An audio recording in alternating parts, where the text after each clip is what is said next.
Thank you, everyone. Welcome to the Norton Planning Board's meeting of Tuesday, June 28th, 2022. Again, the members of the public are welcome, as this is a hybrid meeting, members of the public are welcome to participate in person or remotely. For those of us in person, we are at the Norton Media Center, 184 West Main Street. To join using the Zoom app, you can use the meeting link available on the agenda.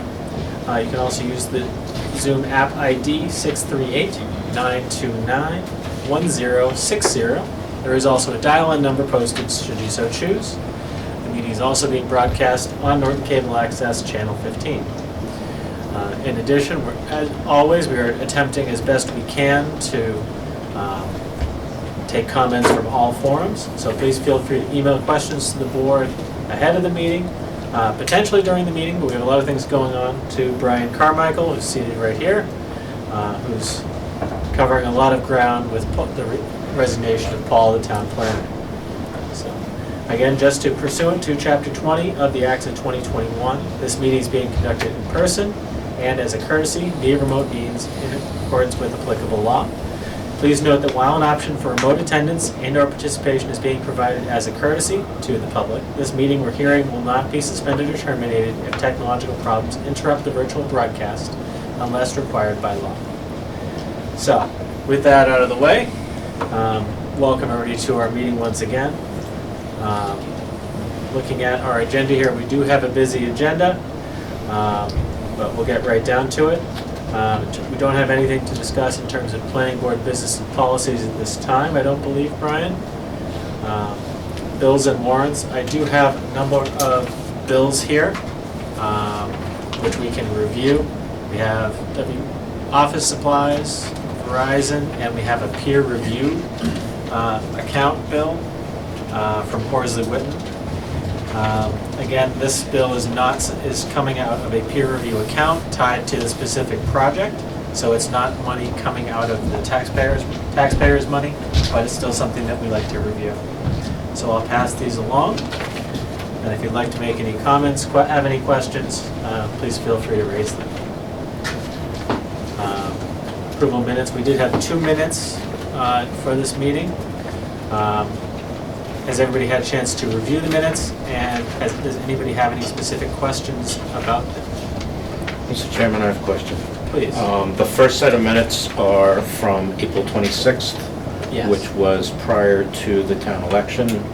And so my question is, since I did not participate in the meeting and didn't listen to it, can I vote on it? I would expect that you would abstain. Okay, that's what I thought. I move we approve the minutes of April 26th. Okay. Is there any further discussion or further action on that motion? Second. Okay, we have a motion and a second to approve the planning board minutes of April the 26th. Any further discussion? Okay. Hearing none, this is going to be an interesting vote. Jim, we'll start with you. I'll abstain. Bill? I'll abstain. Eric? Abstain. Wayne? Yes. Laura? Abstain. Alan? Yes. And I will vote yes. Okay. The next set of minutes is from May the 10th. Were there any questions or comments regarding those sets of minutes? Move we approve the minutes of May 10th. Second. Okay, we have a motion and a second to approve the May 10th minutes as submitted. Any comments or questions?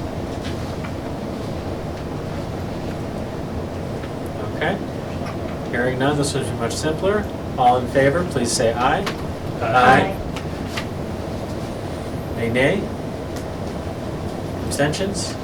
Abstain. Abstain. Okay. So we have Eric abstaining. Thank you very much. The first item on our agenda this evening, we had this scheduled prior to the Pine Street project being pushed back a week to start. We do have Amy, our town council, here joining us remotely. As we do have a number of new members, we'd love to have Amy here to speak and talk about how the planning board is intended to operate to a degree, and how to draft defendable decisions, open meeting law, and a few other things. Amy, we're happy to have you. I believe you're muted, Amy. Something else. 1 second, Amy, we're having a little bit of trouble hearing you. And probably just on our end, so just give us a moment.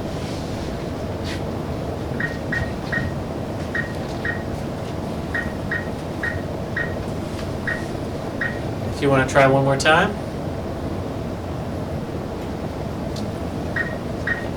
Still nothing, but hold on 1 second. We do have our thank you to the member on the call who let us know that they can't hear her on the Zoom call. So it is clearly our end here in the room. Dragon. And Amy, one more time. Hi, everyone. Hey, it worked. Amy, Thank you. Excellent. Amy, The wonders of technology Yes. fail us one more time. Okay. Well, Amy, thank you again, and I'll let you take over. Thank you, everyone. So would I be able to screen share? You should Would that have. work on this? You should have that ability, yes. With the green button at the bottom. Yes, you know me, it takes me a little bit. Oh, wait, files. Amy, I can hear you. How are you? Doing good. Good, I'm glad. This is not the right one. Hold on, I'm sorry. I always have trouble doing this. I do files.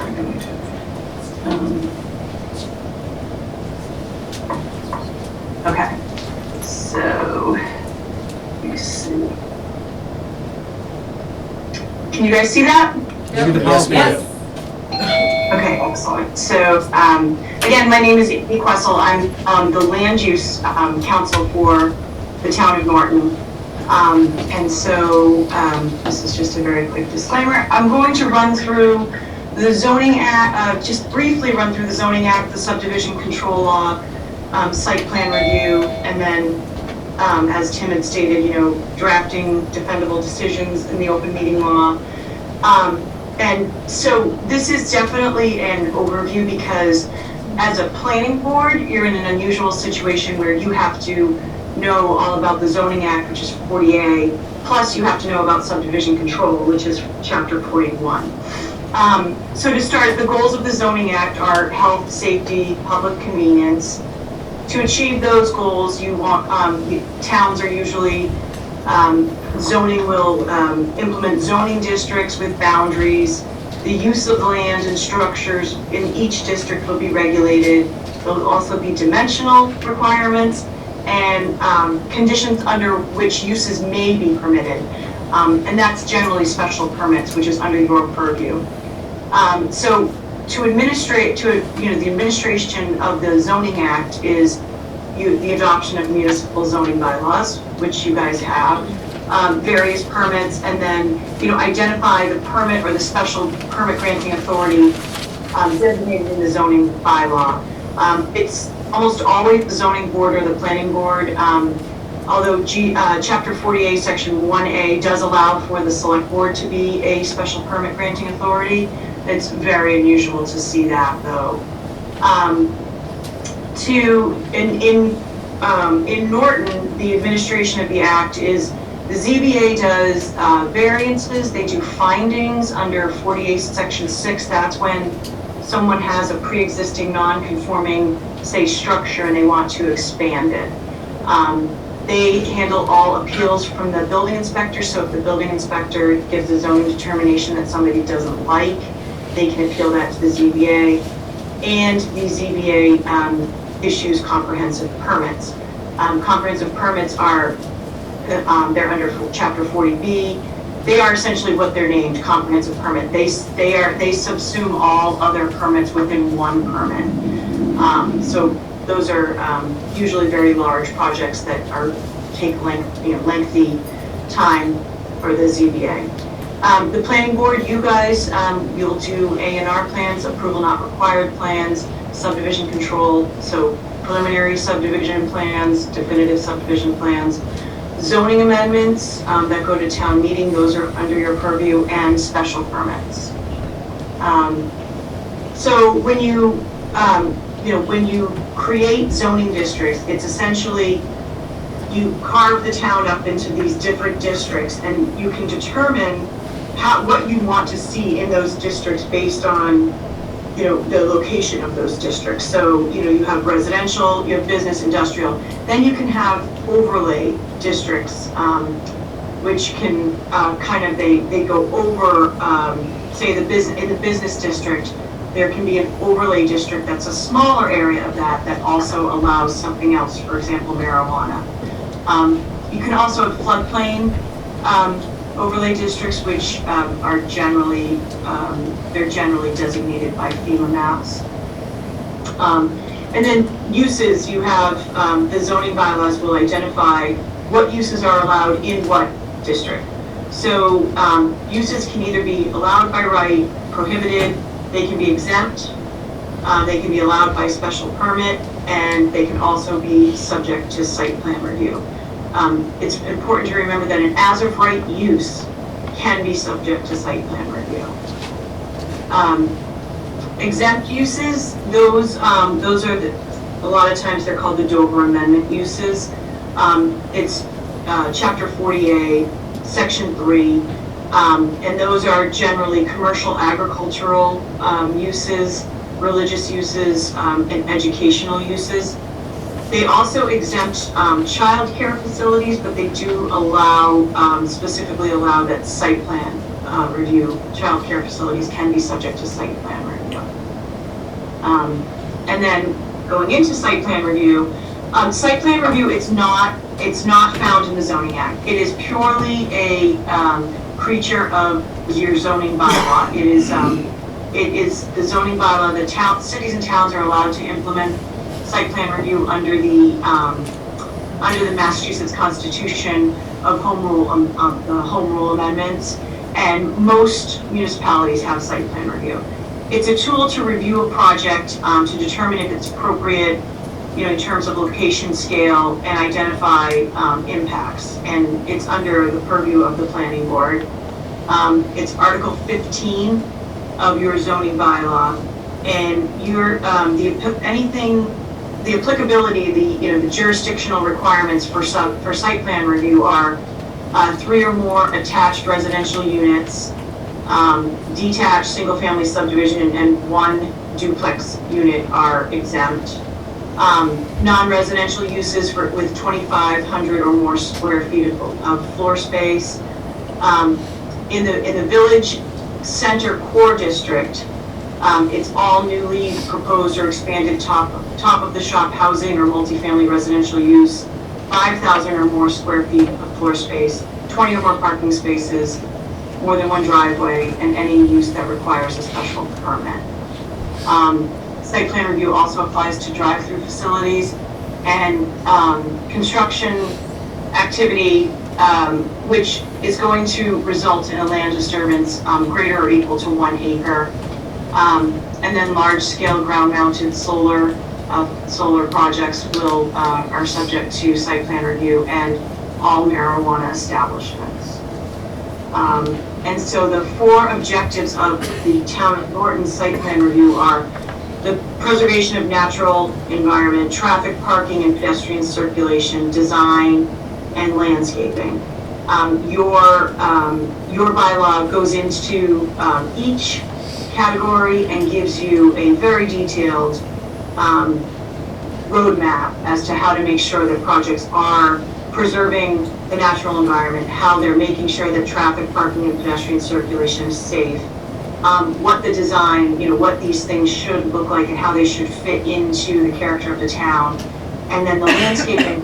With regard to site plan, landscaping is generally used as a screening mechanism. So landscaping is very important.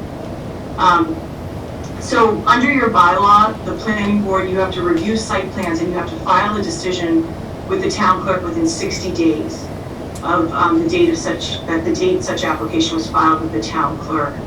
There can always be an extension. The extension has to be a written extension signed by the applicant.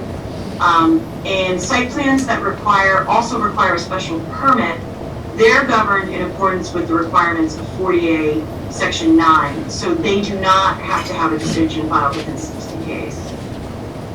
And then, so a site plan review, it cannot be denied. It can only be conditioned, and it cannot be conditioned in a manner that it constitutes a denial. So, you know, these are the Prudential and the Castle Hill, the courts have said that there's no discretion to deny site plan approval for a by right use, absent and intractable conditions threatening public health and safety. So there has to be a real serious health and safety risk to deny a site plan. So moving on to special permits. Special permits are governed by 40A Section 9. The application is filed with the town clerk. The application can be withdrawn without prejudice prior to the advertisement of the hearing. Other than that, it can be withdrawn without prejudice, but the board has to vote to accept the request to withdraw. There has to be advertising and in the newspaper. There has to be a butter notices mailed, and it has to be posted on the website. And then the reason why it's important to withdraw, you know, if an applicant wants to withdraw a permit prior to a decision, it's important that it's without prejudice because there is a 2-year rule. So if you end up voting on that special permit and denying it, they can't come back for 2 years without going through a whole process, which we get into in a little bit. The special permit, the hearing has to be open, the public hearing has to be open within 65 days of the date that the application is filed with the town clerk. And then final action, which means there's a vote and the decision is filed with the town clerk, has to happen within 90 days following the closing of the public hearing. So there's really there's technically no end date that corresponds to the filing date. With a special permit, you have to open up the hearing within 65 days, and then the hearing can get continued for as long as the applicant's willing to continue it, and then once it's closed, there's 90 days to issue a decision. It's very rare that 90 days is taken. For a special permit, if it's granted, under the Act, it says that a city or town may determine if a special permit lapses within 1 year, 2 year, or a maximum 3 years. Under your bylaw, it's 2 years. So a lapse occurs if there's substantial use or construction has not been made except for good cause. Generally, it's the building commissioner's determination as to what is good cause. And that the lapse also does not include time. If there's an appeal, that time is told. A special permit is it's a discretionary permit. No one is entitled to a special permit. It allows for special uses or dimensional requirements upon satisfaction of criteria. So if the use is in harmony with the purpose and intent of the ordinance or bylaw, you can grant a special permit. It allows more flexibility to a town. So, for example, you can allow greater density of development in exchange for open space or affordable housing. So those are examples of, OSRDs and inclusionary zoning. So when you have a decision, when you make a decision on a special permit, you want to include findings, and what you want to do is the bylaw will list applicable criteria, and you don't want to just parrot what the criteria is. You want to have a finding on each step, on each point of the criteria, and as to why the project meets the criteria. A special permit decision can be conditioned. And the usual conditions are hours of operation, if there's illuminated signs when they have to be turned off, collection or trash collection or delivery, screening, location of dumpsters, snow removal, things like that can be conditioned. And the voting requirement, so a special permit issued by a special permit granting authority shall require a 2/3 vote of boards with more than 5 members. So that is you guys, and so it's 5 members out of 7. It's called a supermajority usually. And then the Housing Choice Act, which is, off the top of my head, I think it's chapter 358 of section, of chapter, it's either 358 or 368. 358, sorry. So it's chapter 358 of the Acts of 2020, and this is typically called the Housing Choice Act, which the legislature decided to lower some voting requirements for certain projects, and that would be multifamily housing, mixed-use development, reduced parking,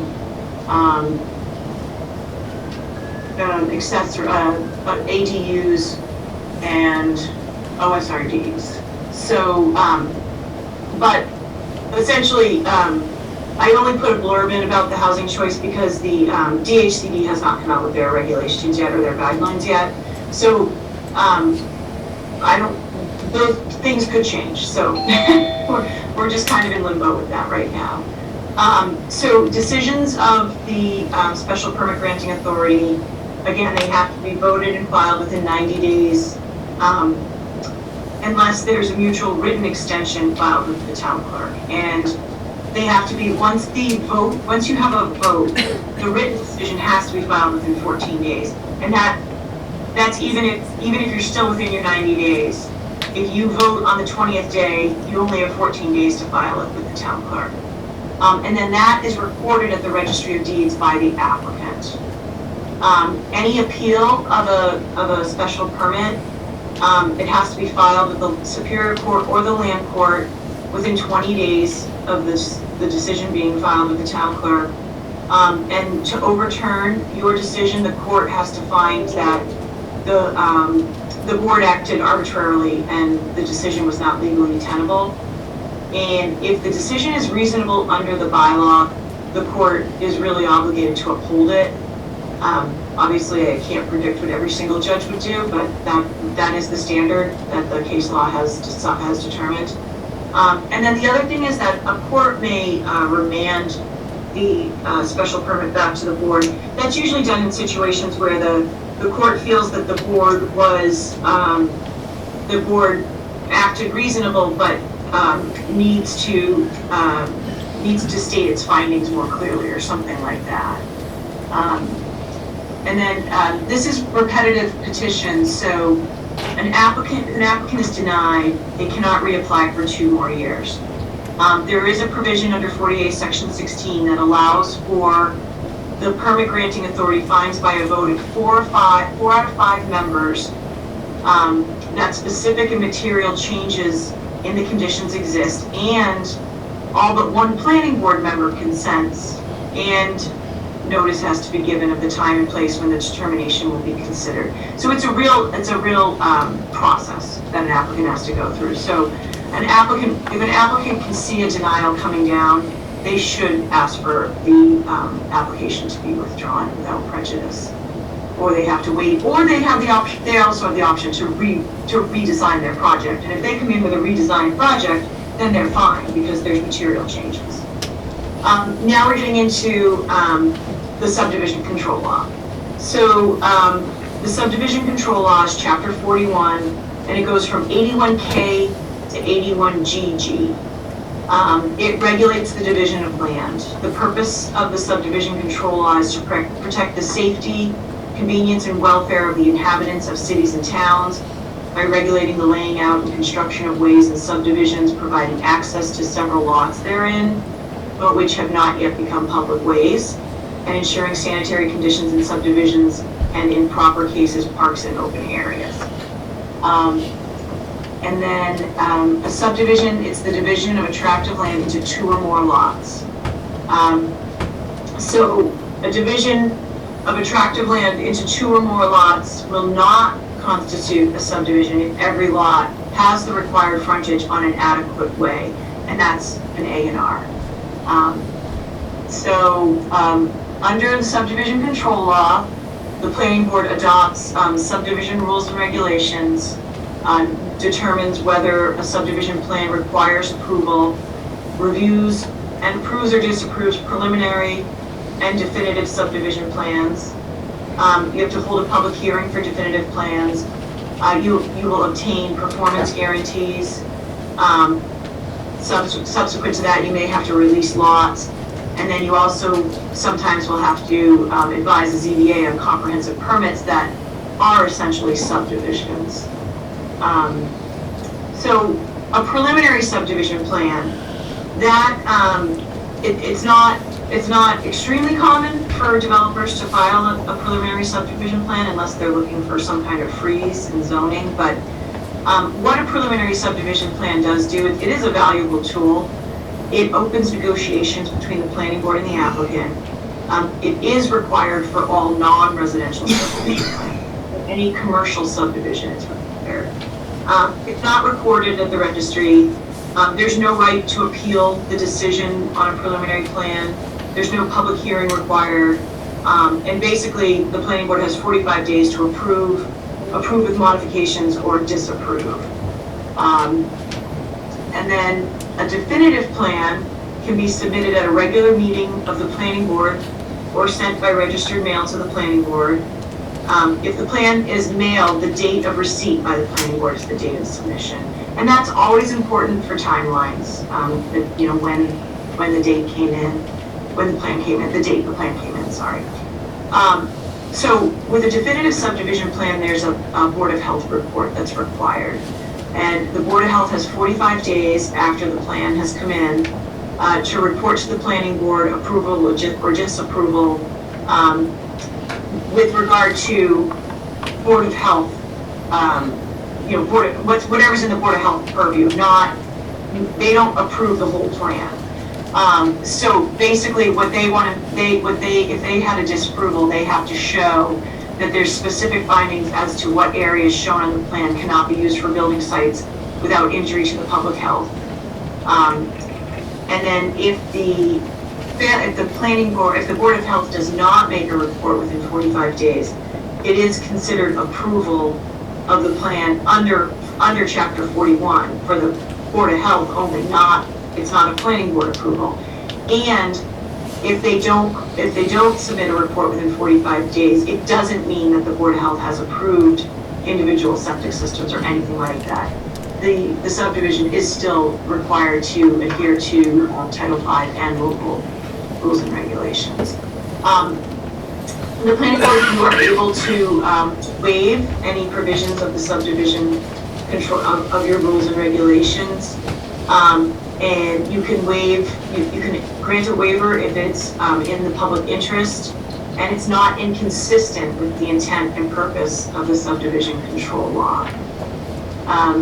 So when you have a definitive subdivision plan in front of you, you can approve it, modify and approve it, or deny it. Before endorsement, the planning board needs to require a performance guarantee for the infrastructure.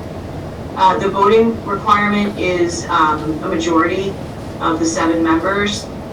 Definitive plans are recorded at the registry or in land court, and they must be recorded within 6 months of the date of endorsement.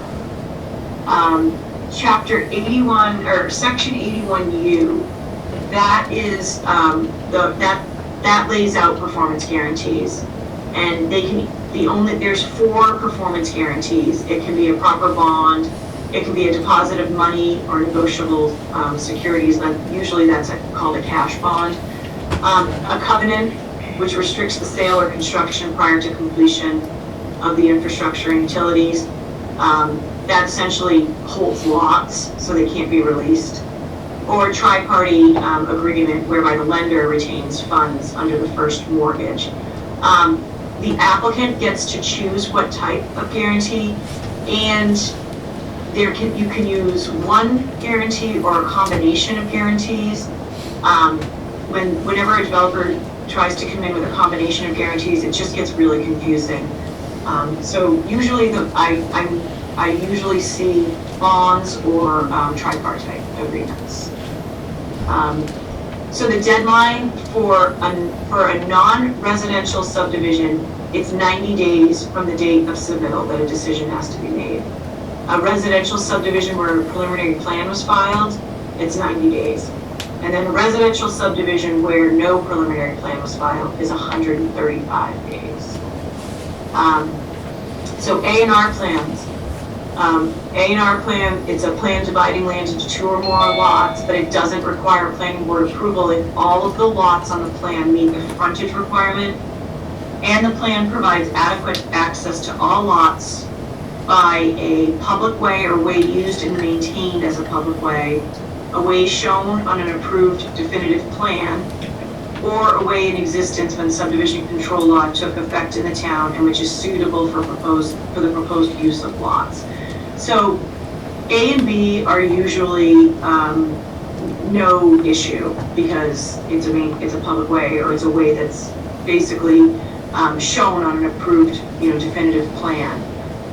It's C that there's always questions as to, when was the road, when was the road built and is the road adequate? So there has to be, for a road to be, for it to be adequate, there has to be vital access. It's called the vital access standard, and the adequacy of the way on which proposed lots front and the adequacy of access from the way to the buildable portions of the lot. So it's not just, hey, look, I can access my lot. It has to be that there's access to the buildable portions of the lot. And then it has to be a road, it has to be a constructed public way on the ground. It cannot be, it can't be a paper street, just shown on the plan. The inadequacy of the way, a paved public way similar to other ways satisfies the purposes of the subdivision control law. And then in the Sturdy case, it was deficiencies in a public way are insufficient grounds for denying an A&R endorsement, because in the Sturdy case, that shouldn't, the planning board took the review under subsection C, but that it should have been under A because it was found to be a public way dating back to the 1700s.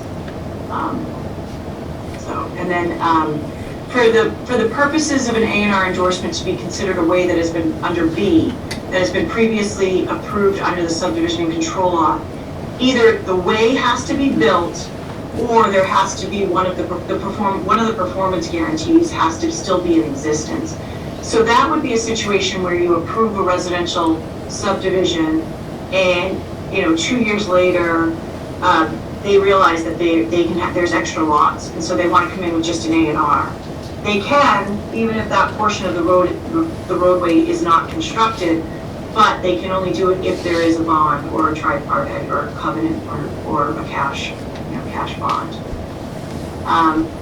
For the adequacy of a way, there cannot be physical impediments to access. So a severe slope and guardrail in the Poulos case, and then in Hobbs Brook, the entire frontage was the entire frontage of each lot shown. It basically said that the entire frontage doesn't have to be obstructed.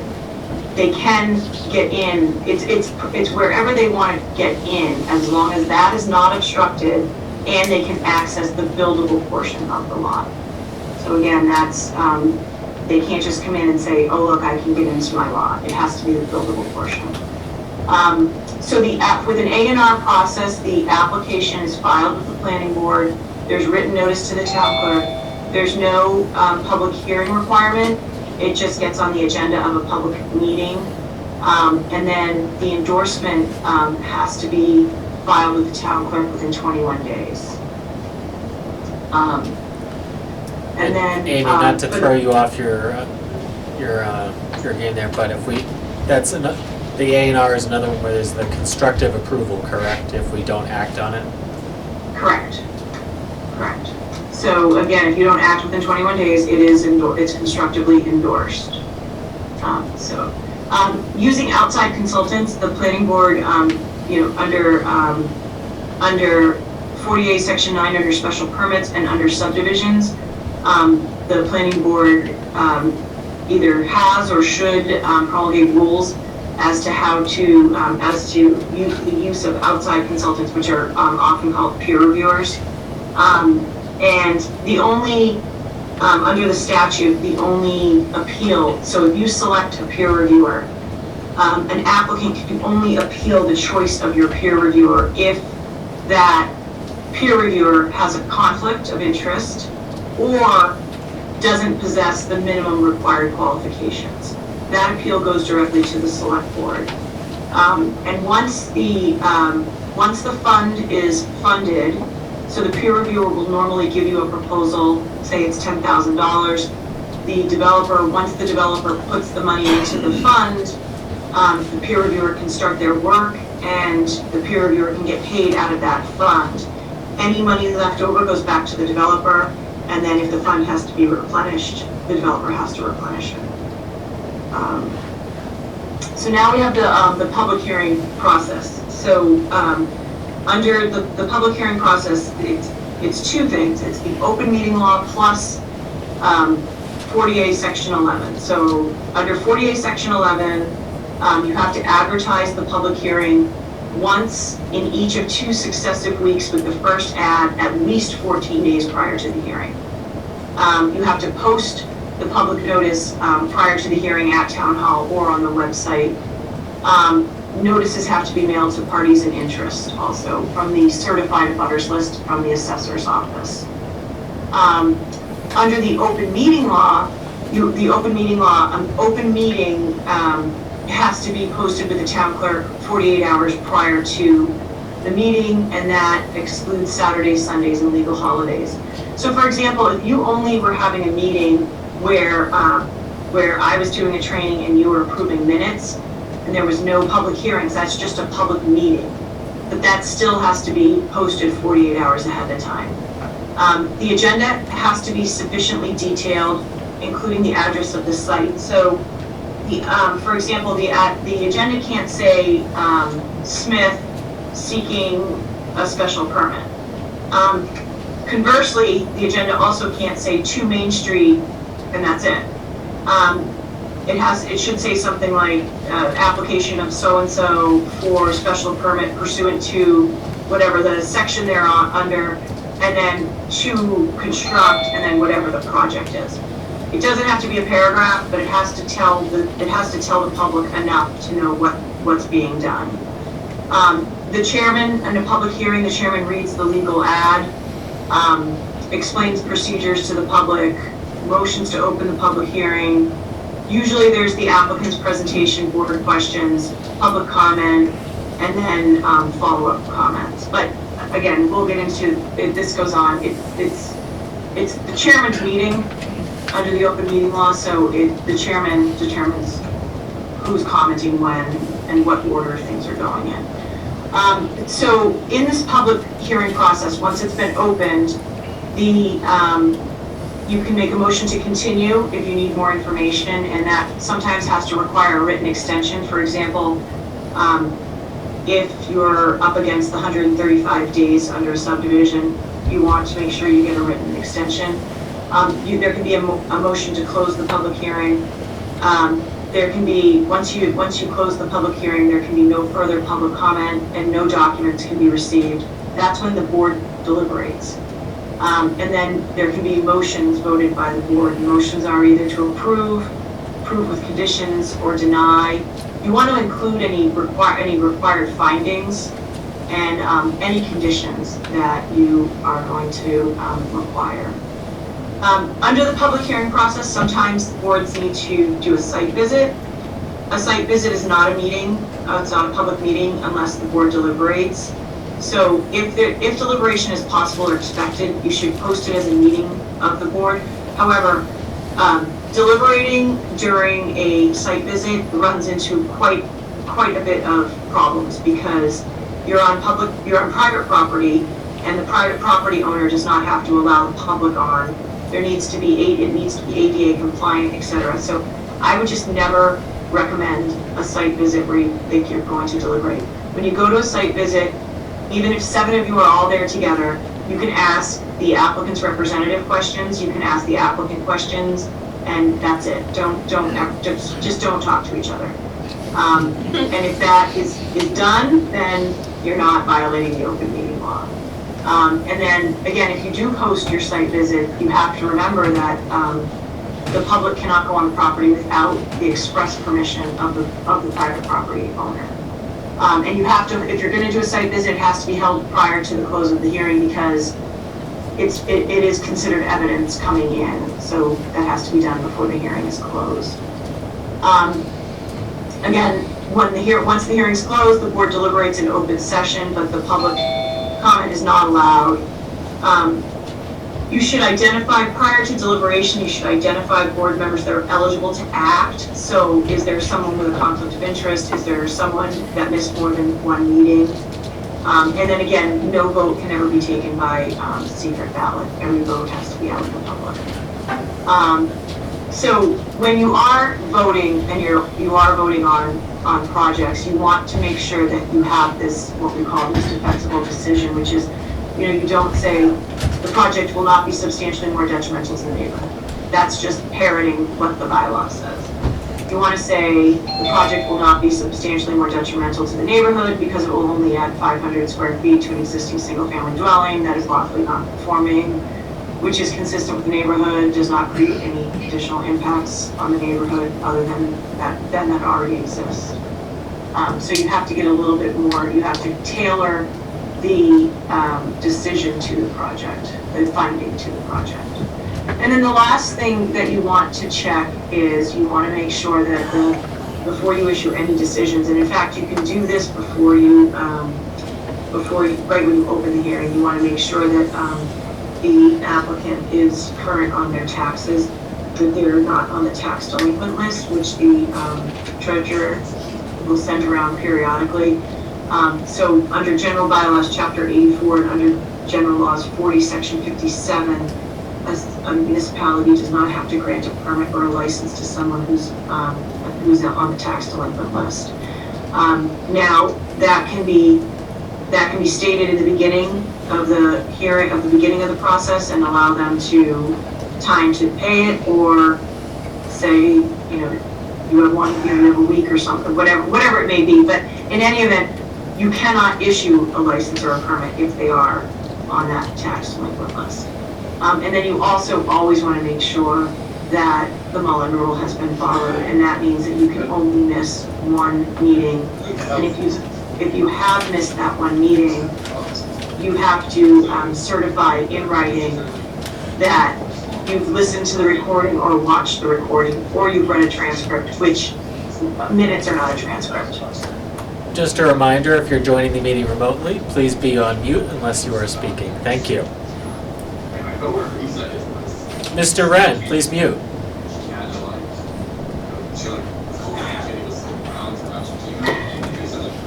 Okay. Keep going, Amy. That's it. I'm actually, that was great timing. I'm done. I'm available for questions. I didn't know if anybody had any. Okay. Amy, I'll just have you restate one of the golden rules I think you gave us in a previous session in terms of open meeting law. Basically, your position is the members of the board should only be communicating outside of the meetings about scheduling and scheduling only.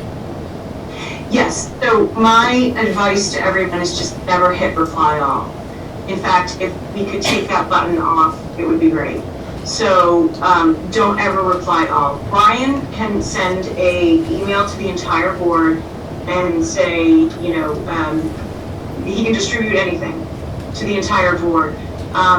And you can respond back to him with comments or whatever, but I just recommend never hitting reply all. If you do have to undertake scheduling amongst yourselves, that is okay. Scheduling is okay.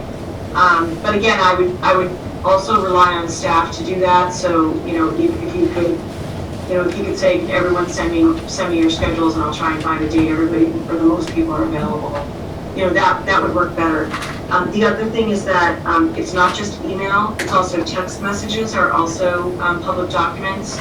So you also don't want to text opinions to other members because that would be a violation of the open meeting law.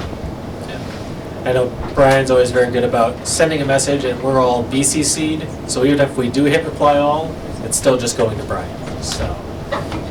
Yeah, that is excellent. Okay. Does anybody have any questions for Amy? Obviously, there was a lot of bylaw and general law sections, which I know I don't remember all of them, so. Yeah, Amy, is it possible that you could email your PowerPoint presentation to us for future reference? Because there was so much information? Yep. Perfect.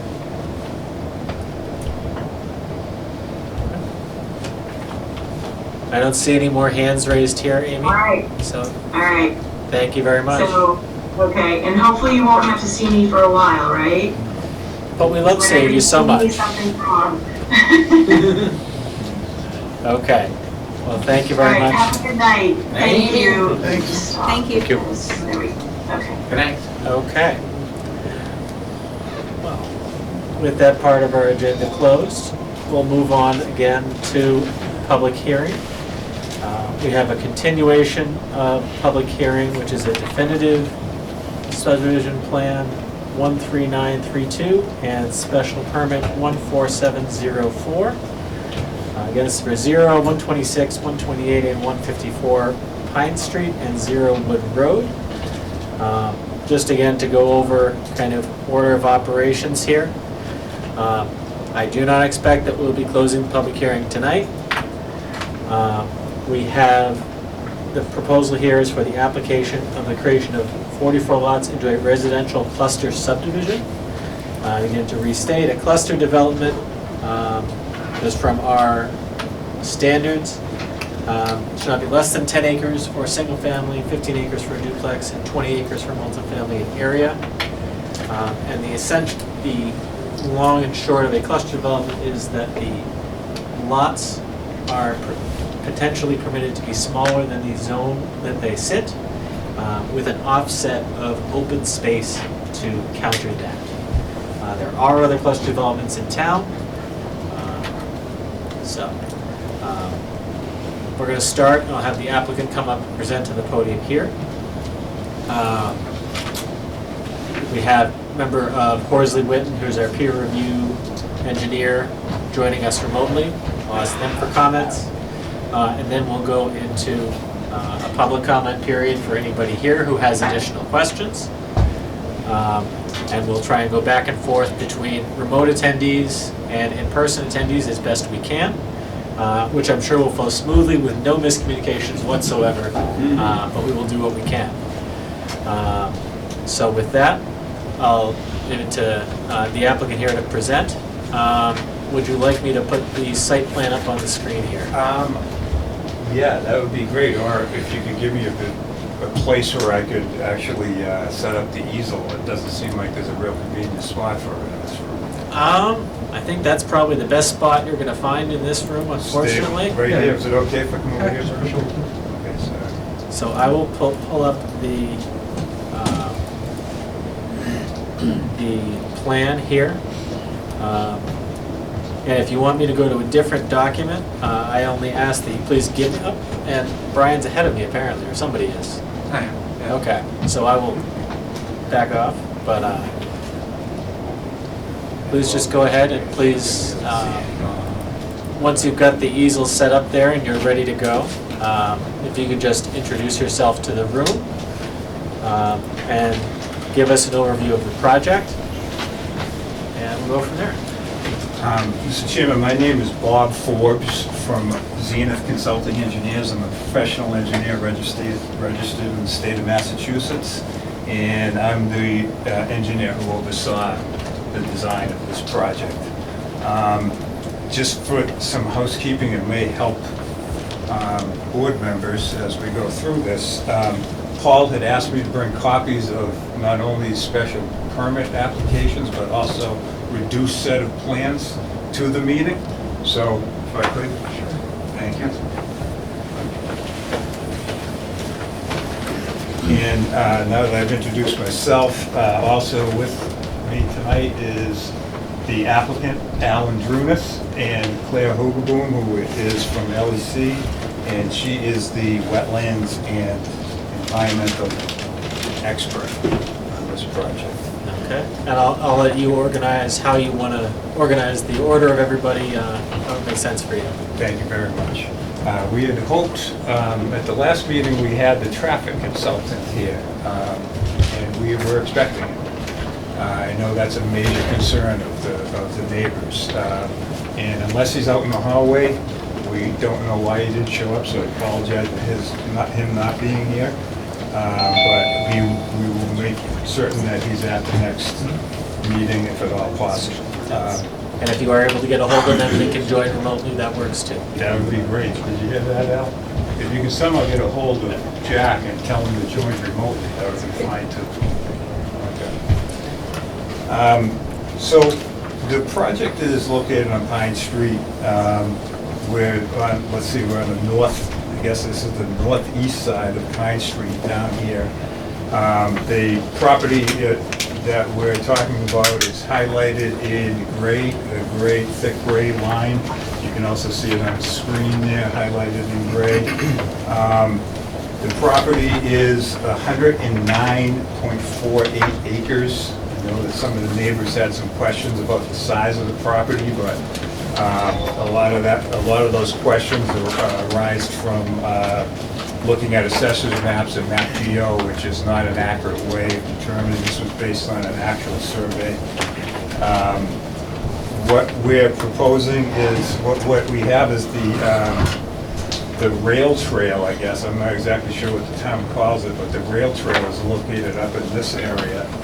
And when we initially brought the project to Mr. DiGiuseppe, he was excited about it because there was an opportunity to connect a relatively large piece of open space to that important area.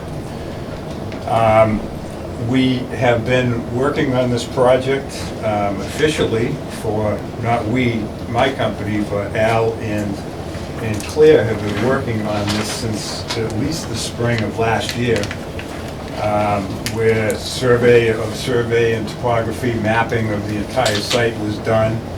And Claire went through the process of delineating all of the wetlands on the site and going to the Conservation Commission and getting those wetlands lines approved through them, through the process that they have established to do that. So, in other words, those were the things that gave us the basis for how we can design this thing. We had the perimeter of the lot established, the topography of the lot by the surveyor, and the wetlands. So I think now is a good time for me to introduce Claire, and she can talk about that process a little bit and some of the concerns and important areas of it. Sure. For the record, Claire Hogeboom with LEC Environmental Consultants. As Bob was explaining, we were retained to delineate all of the wetland resource areas on site, and we did that through the fall of 2020 and spring of 2021. We went before the Conservation Commission through the ANRAD review process, or abbreviated Notice of Resource Area Delineation, and that's the process that an applicant such as ourselves would come to the Conservation Commission to request approval of the wetland resource area boundaries and confirmation of their jurisdictional status. So through that, we had an expansive bordering vegetated wetland approved through the center of the site here. Some segments of that bordering vegetated wetland come through the sort of northwestern portions of the site. We had a series of isolated vegetated wetlands that were also approved through that process.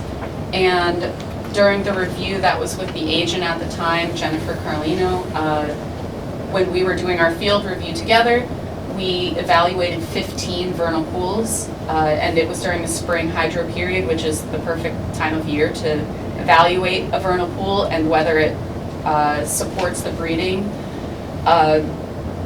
provides breeding habitat for obligate vernal pool species, and we did confirm that all 15 vernal pools are in fact certifiable with the state. So through that process, we certified the vernal pools. So those are all depicted on the plans in the hatched line work.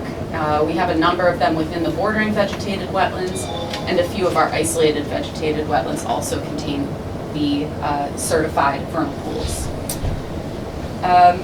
I believe that's really it that we've gone through with the conservation as of now. We did submit a notice of intent with the Conservation Commission, so we are on their agenda for the upcoming meeting on July 11th to discuss the notice of intent application with them.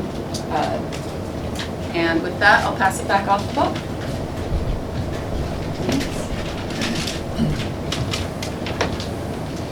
So yeah, we wanted to get that, and Claire recommended that we get this in front of the Conservation Commission in case they had any major concerns before we got too far into it with this board. And it makes sense. Obviously, they're gonna have to wait until this board is finished with their review of the whole thing before they can give us a permit on that. So that's the existing site.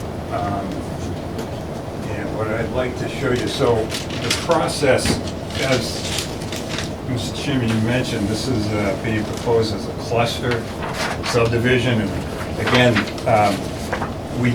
I just like to state right from the get-go that we got an enormous number and really, really well-done comments and letters from the neighbors and butters with great questions and really good concerns for all of this stuff. And justifiably, it's a large project.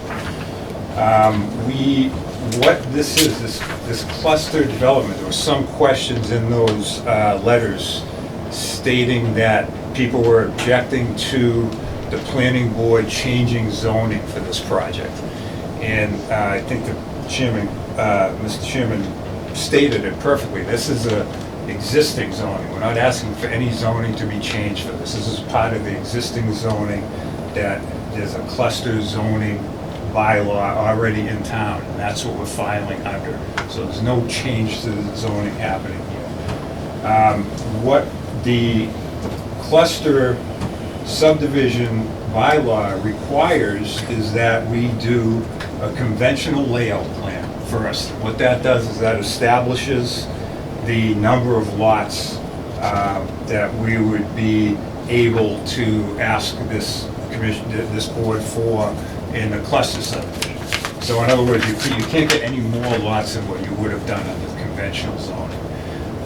Again, the advantage to the cluster, which I'll show you in a moment, is the large piece of open space that ends up getting, well, it depends on what the town wants to do with it. Either it's donated directly to the town, or it stays in the homeowners association ownership and gets a conservation restriction on it, but I believe that's under your purview, you and or other members of the town, to tell us what you'd like to do with it. We're happy to do whatever you'd like to do with it. Awesome. So what this does is this plan took into account, again, this was done after we had the wetlands delineated and all the survey and topography done. We took into account soils. We show areas for detention that showed at the low spots, and we believe that this could be approved. We could move forward with you know, more detailed plans to get this layout approved for this 44 lots in the conventional plan. And again, the difference is that these lots, the only difference between this and the plan I'm about to show you is that the lot size requirement under conventional zoning is 80,000 square feet. And under the cluster, I guess in exchange for the open space, that can be reduced down to 40,000 square feet. The frontage requirement does not get reduced. So what we did was, and some of you on the board, I know there's been some changeover on the planning board membership, but I did appear in front of the board informally to just give an overview of what we were doing at Paul's suggestion, and it was a good one. And this is the initial layout. This is not what we're proposing here. This is the initial layout. Some of you may recall from that informal meeting is that we had a number of units over here, and we had, this is the wetland area here, so we weren't crossing that with a cul-de-sac on this side. So we ended up with 14 units over here and 30 over here for the total of 44 lots. You can see these gray hatched areas. These are the vernal pools that Claire and the Concom agent recognized and mapped in the field. What the Conservation Commission was most concerned with was these roadways coming up and intercepting migratory pathways for these vernal pools and the wildlife that lives in them. So we were asked by the Conservation Commission agent if we would consider there are no, as you can see, there are no vernal pools over in this area here. The Conservation Commission agent asked us if we would consider extending this roadway up into this area and pulling all of these lots back to get them away from this important area up here. And also her thinking was it would also give a much better, non-segmented open space area up in this area. So that's one of the things we discussed when I came in front of this board previously. And what we did is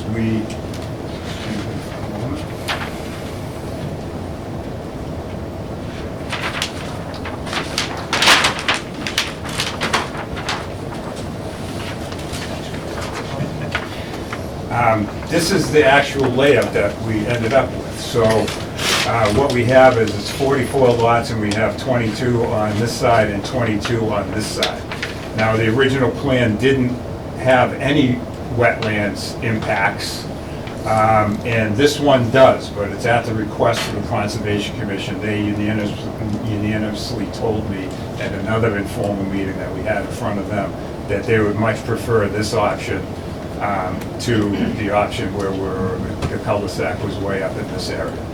So like I said, we have 22 lots over here, 22 lots over here.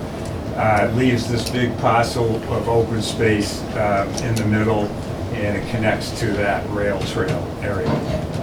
We've left open space that extends right down to the roadway, so anybody going for a walk could walk on the roadway and sidewalk system and access the rail trails. All the trails in this area will be maintained. We're not going to get rid of any of them, and these were decided upon, the locations of these access areas were decided upon by finding the spots where we could get right into the trail system. So there'll be a short segment of trail added here and get us into the existing trail system as already exists on the site.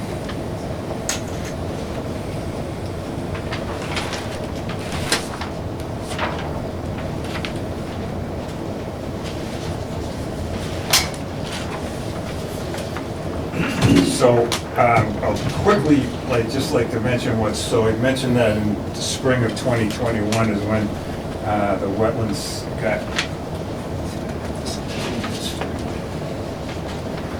a little bit of history of the project here. I already mentioned how the site got surveyed, wetlands delineated and approved. On July 8th of last year, we had an initial meeting with the town planner and the building commissioner, just to go over this. We got some good input from both of them. On October 5th of last year, that's when I had that informal meeting with the planning board, the members that were on the board at the time. On April 6th of this year, we had an interdepartmental meeting that was set up by the planner, which was an excellent meeting, and we really got a lot of input from the different departments in town. And at that meeting, we had representatives from the planning department, conservation, building department, DPW, water and sewer, fire department, and selectmen. And I apologize if I missed somebody. There may have been others there as well. And then on June 11th, Saturday, we had an informal, we sent out letters to the abutters, and we had an informal meeting with the neighbors. And I did a presentation for them.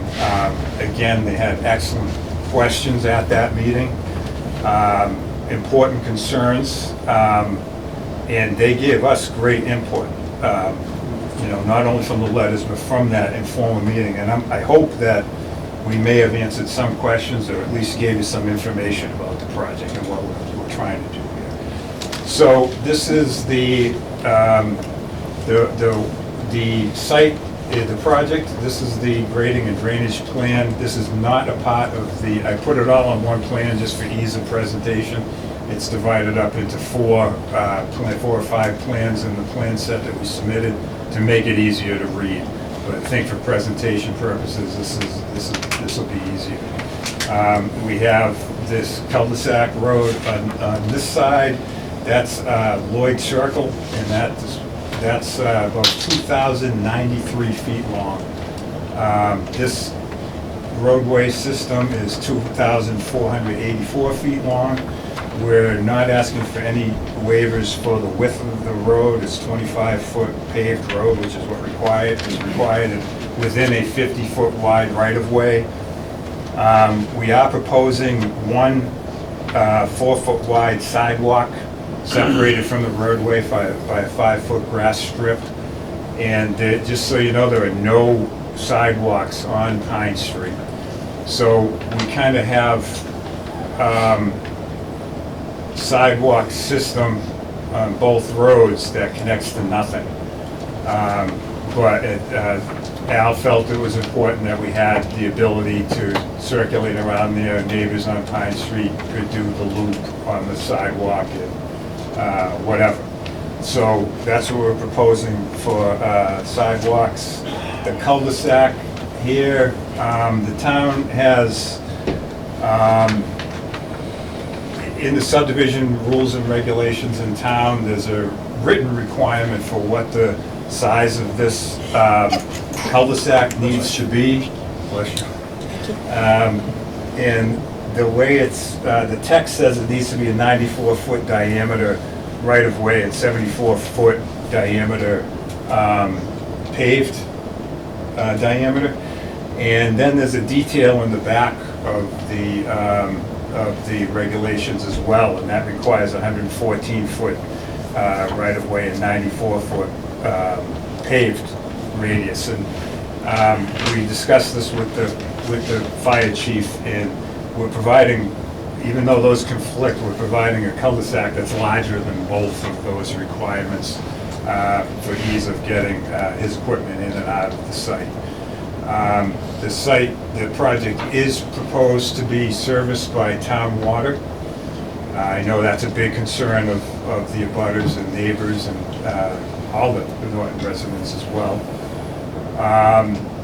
It is proposed that we are not certain at this time. Al is having discussions with the sewer department about whether or not this is going to be connect to the sewer out here, or we have good soils on the site and we feel like we can get all of these lots perked and do individual septic systems on each lot if that connection to the sewer does not happen. So right now that question is unanswered. We got excellent comments from the consultant, the town's consultant, Horsley and Witten. We are in the process of answering all of those. We got input from the planner and the Conservation Commission agent, the current one. We are incorporating all of their questions and concerns into the revised set of plans. We got input from the fire chief, and I plan on having, I'm going to try to set up a meeting. Sorry, it's not the fire chief. I believe it was a captain or assistant chief or something. But I'm going to plan on setting up a meeting with him to discuss exactly what he wants, and we plan on providing exactly what he'll want to have here for access. There's a concern, there's a steep section of the road here that he was concerned with, and we're going to take that into account. We're going to deal with that. We did, one of the planner's biggest concerns was that he asked us to, that he knew that traffic was going to be a major concern here. And we did have a traffic study done, and we submitted it, I believe, a couple of weeks ago. And we had hoped that Jack Gillen from Gillen Associates was going to be here, but he is not, to go over that. So I apologize. I may be able to, if there are questions on that, I may be able to answer some general questions, but I'm not a traffic engineer. So we will, like I said, we will try our best to get him here to answer questions directly on that. As far as I know, that traffic study was intended to be reviewed by Vernal Associates, who would be a sub of Horsley and Witten. And we hope that that's the case, because I have great faith in Vernal Associates. They're an excellent traffic consultant. So we look forward to that review, and it may actually be better that maybe we can get that review before the next scheduled meeting for this project. So then maybe the traffic consultant, our traffic consultant, could incorporate some of Vanessa's concerns into the revised traffic report, if need be. So that's pretty much it. If there are any questions, I'd be happy to answer them, or however you want to. Sure. So again, I'll go through questions for the board, from the members of the board, and then we'll go to Horsley Witten and continue. If Bill? So when I go to the third page of the handout you gave us, including the cover sheet, which shows the 44 lots, The conventional layout. the conventional layout, I count 10 lots that do not meet or exceed the R80 guidelines of uplands. The 80,000 square foot, I did notice. Correct, and so that takes 10 lots out of this project. I understand that, Mr. Myra. That's an excellent concern that I noticed after the plans got submitted.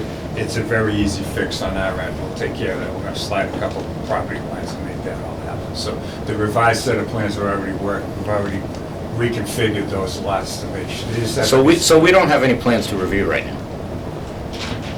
Excuse me? But we don't have plans to show that 44 lots can be created in a conventional plan. Well, you, like I said. Tonight, we don't have that. What that, so I can explain exactly why that happened. Some of the wetland areas that that Clear designated are non-jurisdictional wetland areas. They don't meet the requirements of what's called an isolated land subject to flooding. So those, what we did on that plan, it does not, when we did the initial lot layout of those 44 lots, we took into account those non-jurisdictional, they basically aren't there, they're not wetlands. So then when we did that plan, we said it makes it more sense to just say that if they're vegetated, it makes more sense to just consider them wetlands. So it's, in other words, it's a safer route, more conservative route to go. You're absolutely right, but the revised set of plans will show that there's 80,000 on each one of those lots. It is something that we need. Oh, absolutely. Yeah, like I said, we've already worked on it. We haven't revised the full set of drawings yet because we want to, if this board has significant concerns, we want to incorporate those in before we get you a revised set. But absolutely, you're correct in your review of that, and I noticed the same thing, and it's an easy fix. I have a question for you. Sure. I'm gonna preface this with, I'm not saying, trying to put you on the spot here, but I know that there was a stop work order issued on the site prior via the town. Obviously, this board wasn't involved with that. If you could just state what happened there. I could actually, I know that Claire has actually been dealing with the Conservation Commission on that, so if I could bring her up, Sure, of course. she may be able to shed some light on that. Hello. Yes, you are correct. That was, a stop work order was issued, I believe, on the behalf of the Stormwater Committee. And it was issued by the conservation agent who represents that committee. And as a result of that process, we worked with him and the other members of that committee to submit an after-the-fact stormwater permit. So we went through that process, submitted the permit, they discussed it at a conservation meeting and accepted the after-the-fact permit, and that ultimately was for stockpiling that's occurring around the existing dwelling off of Pine Street. So what was included in that after-the-fact permit is that no further work is being done on the site, no further movement of materials should be done on the site, and we installed erosion controls around all the stockpiling to comply with the local stormwater bylaw. So that was issued, you're very correct. We have remedied that since, and with the stormwater permit that we're requesting through the notice of intent application process, we're incorporating that area into the stormwater pollution prevention plan and the operations and management plan for materials for the whole project. And Can you speak to what happened in the first place with the site? From my understanding, stockpiling was occurring around the existing dwelling. I believe it's 154 Pine Street, the one that is located right here on the site. And so stockpiling was, materials were being brought in and stockpiled. And I believe some concerned neighbors brought up that item to the conservation agent, and there had been correspondence between the agent and the landowner to essentially note that the stormwater bylaw requires a permit application for work like that, which includes land alteration, clearing of vegetation to a certain square footage, and the amount of stockpiling appeared to exceed that square footage. So that's sort of what prompted that in the beginning. Thank you. Were there trees removed as well? I don't believe trees were removed. I believe there was vegetation, like shrubs that may have been removed, but not to the root system. I have a report from a resident on Briggs Street in March and April. 5 tree trucks were on that property removing trees, blocking people's driveways. When they were asked what they were doing, they just said, "I'm here to do a job." And they were there for several days removing trees from the northern section of that lot, which, as you can see, is abutting wetlands. I can address that. Okay, yeah, that is outside of my, thank you, Bob. My understanding on that is that there is an abutter located, I believe it's this parcel right here. It's hard for you to see. I'll turn this because you asked the direct question. This abutter right here owns this parcel of land, and there he has an easement to travel over this property to get there. I am talking about Briggs Street. Brick Street, there's no work done there. The top of the map? There was some test holes, some test holes done for. I was told by a resident that trees were removed. There were 5 tree removal trucks there and trees were removed. 5 tree removal trucks, it wasn't a bus. We had a machine here mowing some of the underbrush there so we could do testing. They had to But mow all we did was underbrush. the existing paths, but there was no tree removal. it wasn't done by us. If it was, it's unbeknownst to me. Okay, thank you. There were some trees removed in the front to gain access to that parcel. Everybody will have a chance to comment. What's that? That was a great, my wife and I walked back there all the time, and there were like small roads cleared. And there was a land clearing machine parked at the end of Brick Street. Sir? This is in the fall. Well, he asked me a question, I was answering. No, well, we'll have plenty of time to discuss that follow-up. Are there other members of the board who have additional questions for Bob or the members of the application team? If you don't mind. Oh, I'm I sorry, go have ahead. I have a couple questions, but in regards to the discussion about the storing of material, when I've driven past that to go to BJ's in Taunton, I remember that there was a barn structure or a stable that was in the area where all of that material is now stored. So, Al, you want to address this? I'm going to have Al address this. I literally don't know much about that situation. There was a group of buildings behind where we stockpiled.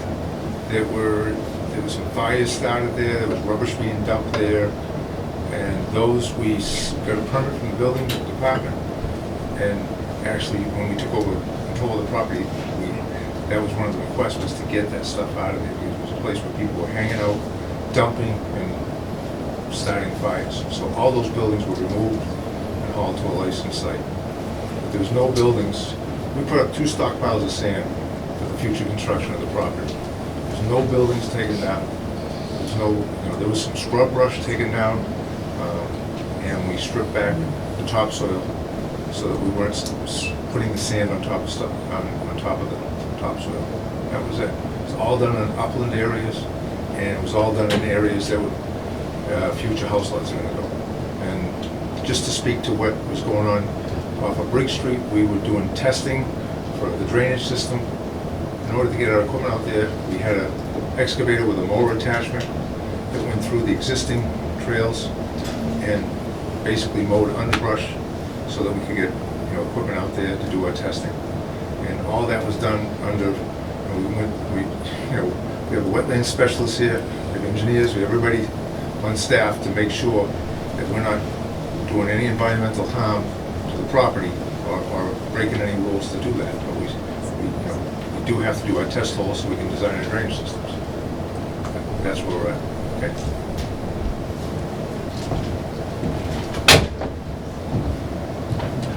I have additional questions about the roads. Sure. So, when we go to the cluster plan, I believe it's Lloyd Circle that is 2,093 feet long. Correct.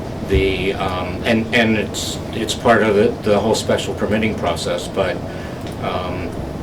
the town says that a dead end should be 1,000 feet or less and should have 13 units or less. This plan is for more than double the length allowable and almost double the number of units.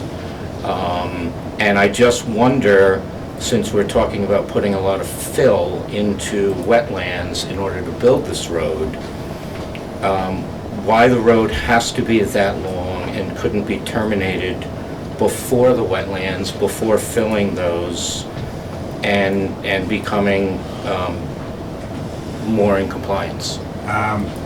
Excellent question. And you may recall, I showed you that our original layout terminated the road here. We were asked by the Conservation Commission to extend this roadway so we could pull this portion of the project back. That was voted unanimously by the Conservation Commission to have us go forward with that. And before we did the full design of this project, that's one of the main reasons why it came formally in front of this board. And we went over the fact, I mentioned that this is going to exceed the length of what's allowed in town for a cul-de-sac. And that was done to protect the vernal pools that Exactly. you said? This area up here, all these vernal pools up here. So that's exactly why. So typically, we wouldn't, like I said, that original layout that I showed you had no wetlands impacts at all. And now we do have this wetlands impact, but we were asked to do that by the Conservation Commission. And that is a waiver that's being requested from the subdivision regulations that we Mhm. have, yes. And then you touched briefly on one of the two concerns that I see and that Horsley commented on for Germain Way. One of them is that the approach into Pine Street should not exceed a 1% change of grade, and For 50 feet, that's correct. correct. And this current plan that we have is an 8% upgrade slope, right at the intersection of a winding country road that, there's going to be icing issues. And during construction, there's probably going to be school kids standing at that corner where cars potentially could come sliding. Understood. In addition to that, there is zoning requirements on the cul-de-sac of Germain Way that require length of curves that pertain to gradient changes, and that's also not being met. And I just wonder why we're having all of these issues with roads on this project. Well, first of all, the intersection is not going to be 8% right down into the road. There's a 50-foot, what's called tangent section, that goes into a vertical curve to 8%. And what I represented to you at that meeting is what 8% is. This is an 11.5-inch sheet of paper. 8% is me raising this 1 inch. That's 8%. So And when a trash truck comes down that hill and there's ice, that's a lot of weight 8% that's is not what going to this town stop. allows for roadways. 8% is the maximum grade that this town allows for roadways. We're not asking for a waiver to allow a steeper roadway than what's allowed. And I already mentioned, when we got the concerns of the fire department, we will be redesigning this section of road. What happens is, what we were trying to do is trying to keep that as close to the existing grade as possible, so we wouldn't have a large cut here right next to this gentleman's house. It looks like, from your comments and from the fire chiefs, that we're going to have a cut right there. So we're going to be cutting into that grade. It's interesting because the fire chief did note that, why do you need well, he thought it was 9%, but it isn't. He said, why do you need a 9% road on a flat site? Because when he looks at it, it looks flat. 9% is we're doing this again. So that's what's happening. We're trying to cut into a 10% slope and meet the town's requirements.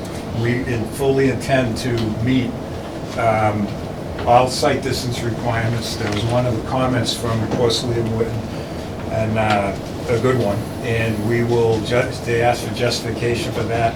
One of the curves that they asked us to look at, we had a 100-foot long vertical curve, and to meet the site distance requirement, we have to make it 103 feet. So we will exceed that. We will make it more than that, so we will exceed the site distance requirements for roadway design.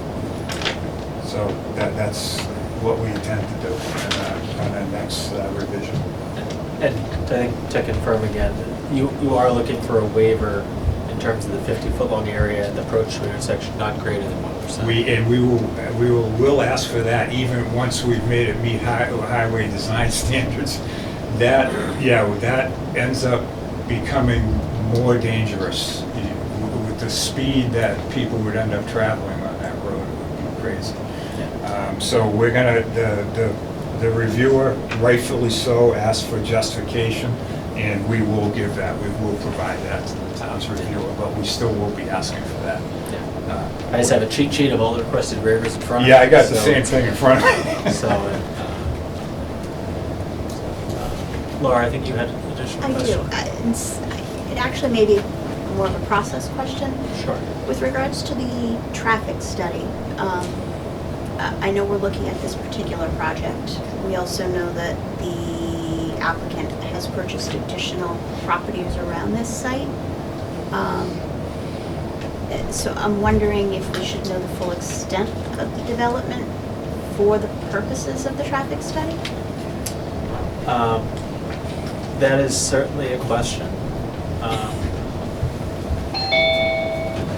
If the applicant has additional plans that they want to share, they can. Otherwise, my point of view has always been we have to act with what we have in front of us. We can ask if during the review process of the traffic study, what would be the impact of additional development in an adjacent site?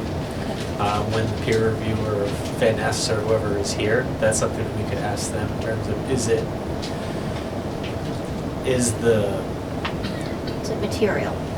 Is Is there a material difference? Right, would there be a material difference from additional development of a certain type in a certain area? We can talk about the areas that were covered in the traffic study. Because I think the traffic study focused on 3 intersections. There's Pine Street at Plain Street, and then Pine Street at the 2 newly added streets on the plan. So whether there are other intersections that we feel should have been included in some way, shape, or form. So. And my other question, I noted the date of the traffic assessment. Was in May. Yeah, May 26th. I'm thinking at that point, most of Wheaton's students were gone. That's what we've been made aware of by the neighbors, that is the case. Okay. And that's one of the reasons we wanted the traffic consultant here to address that. All right, I didn't know if I know there's administration and professors, but, there's not a lot of commuters, but I would think there might be a small impact of Wheaton being in session. Yes. I did check the date as well to make sure that LG was in session, but yeah, it's definitely something to discuss. Perhaps when the traffic engineer here is, and potentially when Van Ness has a chance to peer review it as well.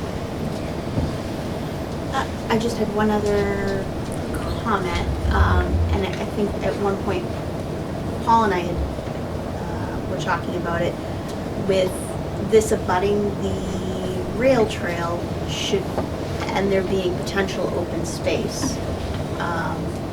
Should we get the Alternative Transportation Committee involved in these meetings as well, and possibly discuss putting in parking and specific access to the rail trail from this development? So the potential would be to add parking on the site for the open space connected to the rail trail? Is that the idea? Excuse me, Mr. Chairman, could I just jump in? I forgot to mention that. That was something that was brought up in that interdepartmental review. Again, it's very difficult to see because of the scale of this plan. But at that meeting, it was discussed that we provide some gravel parking spaces up in this corner near Brick Street at that rail trail. So if you get out your microscope and look at there's 1, 2, 3, 4, I believe there's 6 spaces provided up there. So that's in response to what we're asked to do by the interdepartmental. Are those little circles underneath the corner? Does the interdepartmental review include the Alternate Transportation Committee? I don't believe so. If they were there, I wasn't introduced to them. So, yeah. That may be something to at least make sure that they're aware, and if there are already plans to add parking to help support the rail trail in that way. I know they're forgotten about quite a bit, so it would be nice to include them. If you want to direct us in a particular direction with that, to larger, smaller, or whatever, that's what we're happy. It would be nice to have We're happy that to input. provide that. Yeah, no, it makes sense. That's why I wanted to do it. Yeah. Brian, if you could work with Laura to find the right person to connect with about that. Follow up, take a look at the plans, and if there was documentation of the parking coming out of that interdepartmental session, then that's what we'd be looking to loop them in on and have them look at. Thank you. Jeff? Quick question. I know you talked about with the common area that it could either be turned over to the town or part of the homeowners association. Is that something, would there be any impact on the environment there, if they did like a playground or something that the lots could all use as a, because I know you said some of these might have to be accommodated because they're dropping the lot size, right? It's a possibility, and it's something that if this board wants to make suggestions about that, we could look into accommodating that. So I think this board has the ability to direct us on how that will. We got some of the comments we got from Paul was the fact that it has an existing trail system that people use, and to connect that in, to have that passive recreation, Yeah. and keep that. So keep it more long-term. towards the rail trail But type. if you guys want to direct us in another direction, we can take a look at that. So, yeah, originally it was intended to be passive recreation out there. And then that would be maintained by the town, or that would be part of the homeowners? Again, that will be. Through our discretion of what we recommend? Yeah, if the town takes it over, then the town's gonna have to take Right. care of it. And Which- and if the homeowners association keeps it, you guys tell us Direct. that the homeowners association is gonna have to maintain that, Yeah. and that will be the case. Thank you. Yeah, no problem. Any members of the board have further questions for the applicant here? Otherwise, I would ask Horsley Witten for their review. Obviously, you mentioned that they're still, you're still responding to their comments, but Yeah, we wanted to have this, at least this initial meeting first, and then again, I want to meet with the fire chief before I start changing the entry road here, and then we'll get everything back to Horsley and Witten as soon as we can. so unless anybody has anything at this moment, obviously, Bob, you're not going anywhere for the next little bit, but Janet, I see you unmuted here on the meeting, so if you would like to, again, just introduce yourself, and you should have the ability to screen share should you wish. Hi, can you hear me okay? Yes, we can, thank you.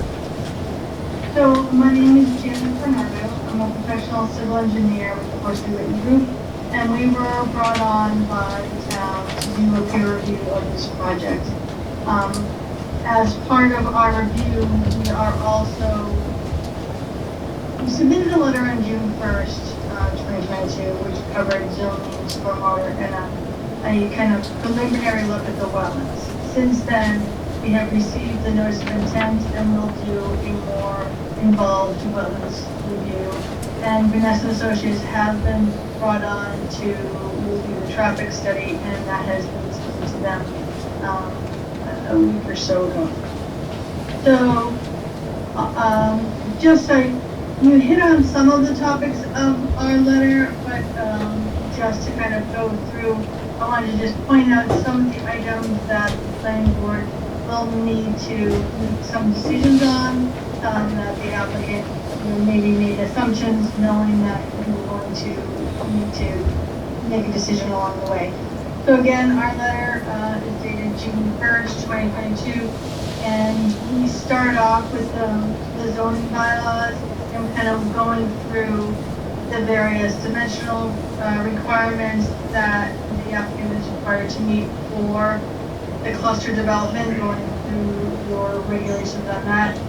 On page 3, number 5, the applicant has suggested that a 30-foot front yard setback and a 20-foot side yard setback and a 20-foot rear setback would be appropriate, and that is something that the planning board would be setting for this. So I just want to make sure you are aware the setbacks that they have used are reasonable and common kind of setbacks. However, it is still in the planning board's jurisdiction to set that.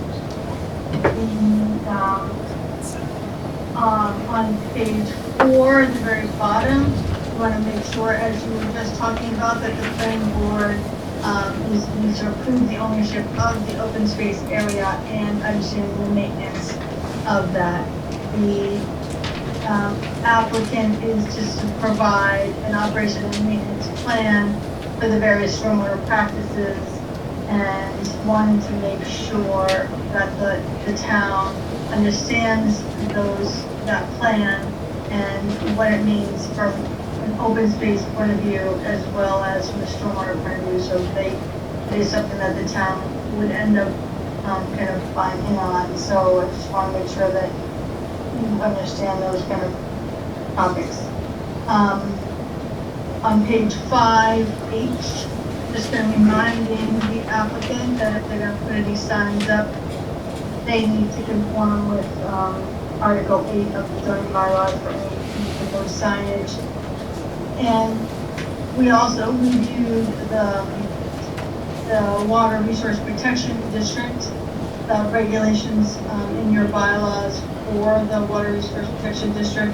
And because of the size of the property and the amount of impervious area proposed, it does not appear from our review that a special permit would be required to construct the development as they're proposing in this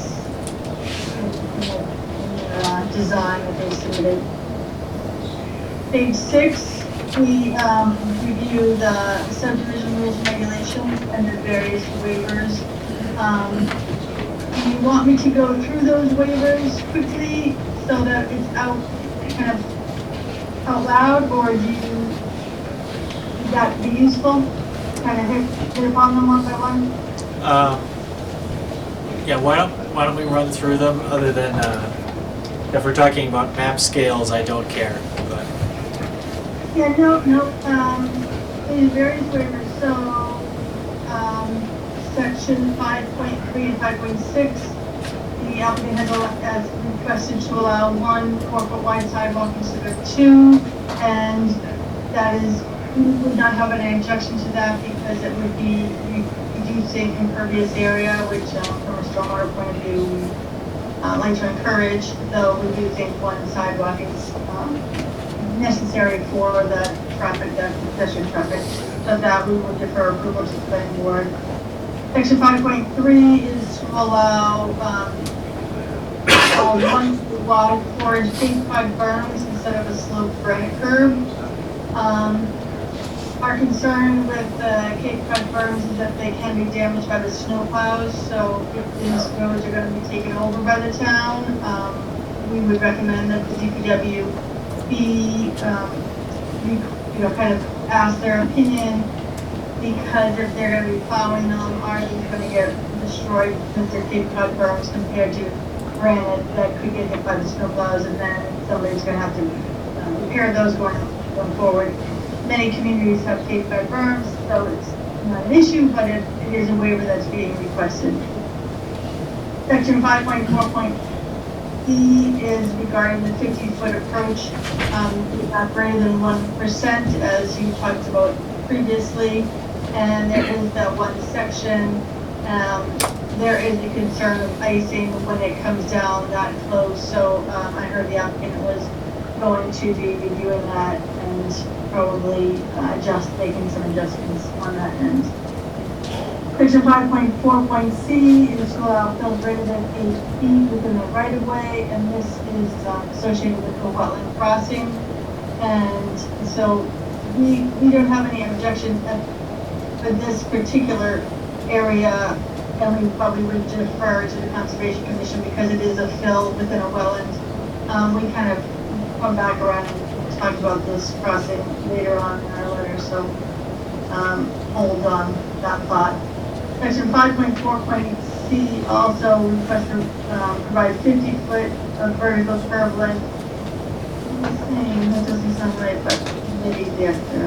50-foot of vertical curb length per degree of grade change. I think we talked about that a little bit too, making sure that those vertical granite curbs have the right site distance crossing. Making sure that, the idea is the car should be able to see if a ball crosses the road in front of them a certain distance, kind of thing, making sure that visual you can see it. So they will be addressing that. And section 5.4.d is regarding the dead end street length of 1,000 feet, and they're proposing the 2,093, and we would recommend having the fire department kind of weigh in on that a little bit. They frequently worry about not being able to get equipment all the way down. If there's a tree blocking or something, can they get all the way down this long street and move their hoses? It tends to be a fire department conversation. And we added the end of Lloyd Circle is about 850 feet from the Wetland crossing. So fire departments do tend to get a little bit concerned about crossing in a wetland because they can't just drive over the ground over a grassy area. So again, we would leave that up to the fire department. Section 5.9 is to allow open drainage basins, and basically the applicant is proposing a number of large infiltration basins that, in Horseywood opinion, the visible open basins is a preferable design. You can see it, people know if they need to be maintained, you know if they're failing because water might be sitting longer than they're supposed to. So being able to see it, I think is a preferable design. So we have no objection to the use of the open basins. Section 5.17 is to waive the requirement to install streetlights at every intersection. So the applicant is requesting to install them on each lot. Lot frontages are 150 feet long each. So we have no immediate objection, though at the wetland crossing, there isn't very many lots. So you may want to have a few more lights at that near the crossing, because they would go a longer distance because of where the houses sit. Section 5.18 is to allow 2 trees planted in each lot rather than 1 tree per 40 feet. As shown, the applicant is showing 88 trees. Again, we don't have any objection to the request, and we would refer to the planning board, but there's a section along 132 Pine Street, which is a pretty long section that you may want to make sure has some additional trees planted in that area if you agree to have 2 trees per lot instead of 1 every 40 feet. Section 6.6.E is to allow HCP pipe with less than 3 feet of cover. HCP is a commonly used stormwater pipe, and we know that it's commonly used under engineers use it all the time, and don't have any objection to the use of those pipes. Section 9.1 is to allow proposed roadways to be accepted as town roads at the discretion of the DPW, and of course we would defer to the planning board and the DPW. And section 9.7.B is to waive the requirement of an environmental impact study, and we just think that the applicant should justify this waiver to your satisfaction, as there is a lot of environmental issues on this property with the various vernal pools. The next part of our letter, should I give you a minute or should I just keep going? I think before we'll just take a minute there and see if there are any specific questions. I guess one that I had was your point number 12 about the environmental impact statement. Is that an unusual waiver that's from your... Oh, I'm sorry.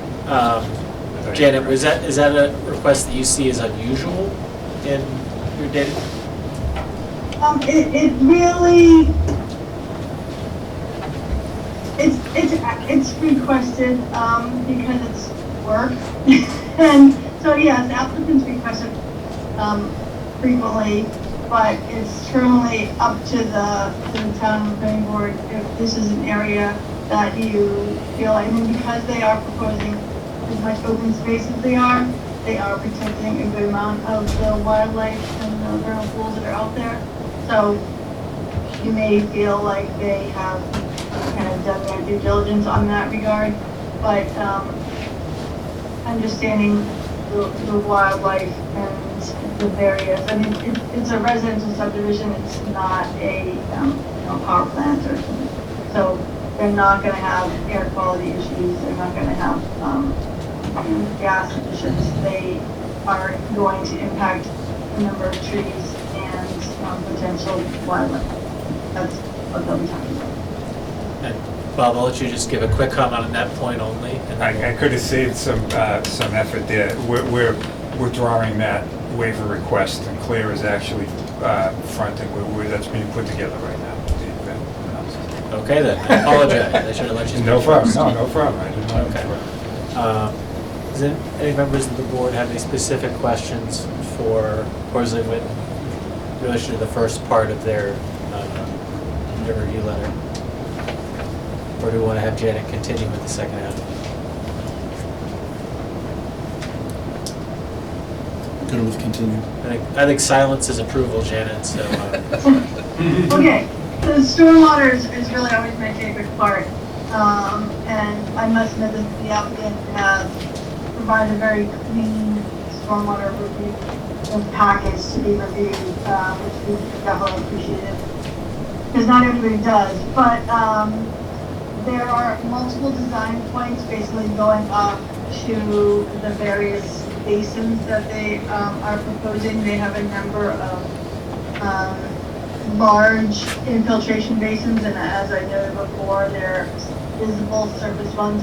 Infiltration basins should end up draining within 72 hours.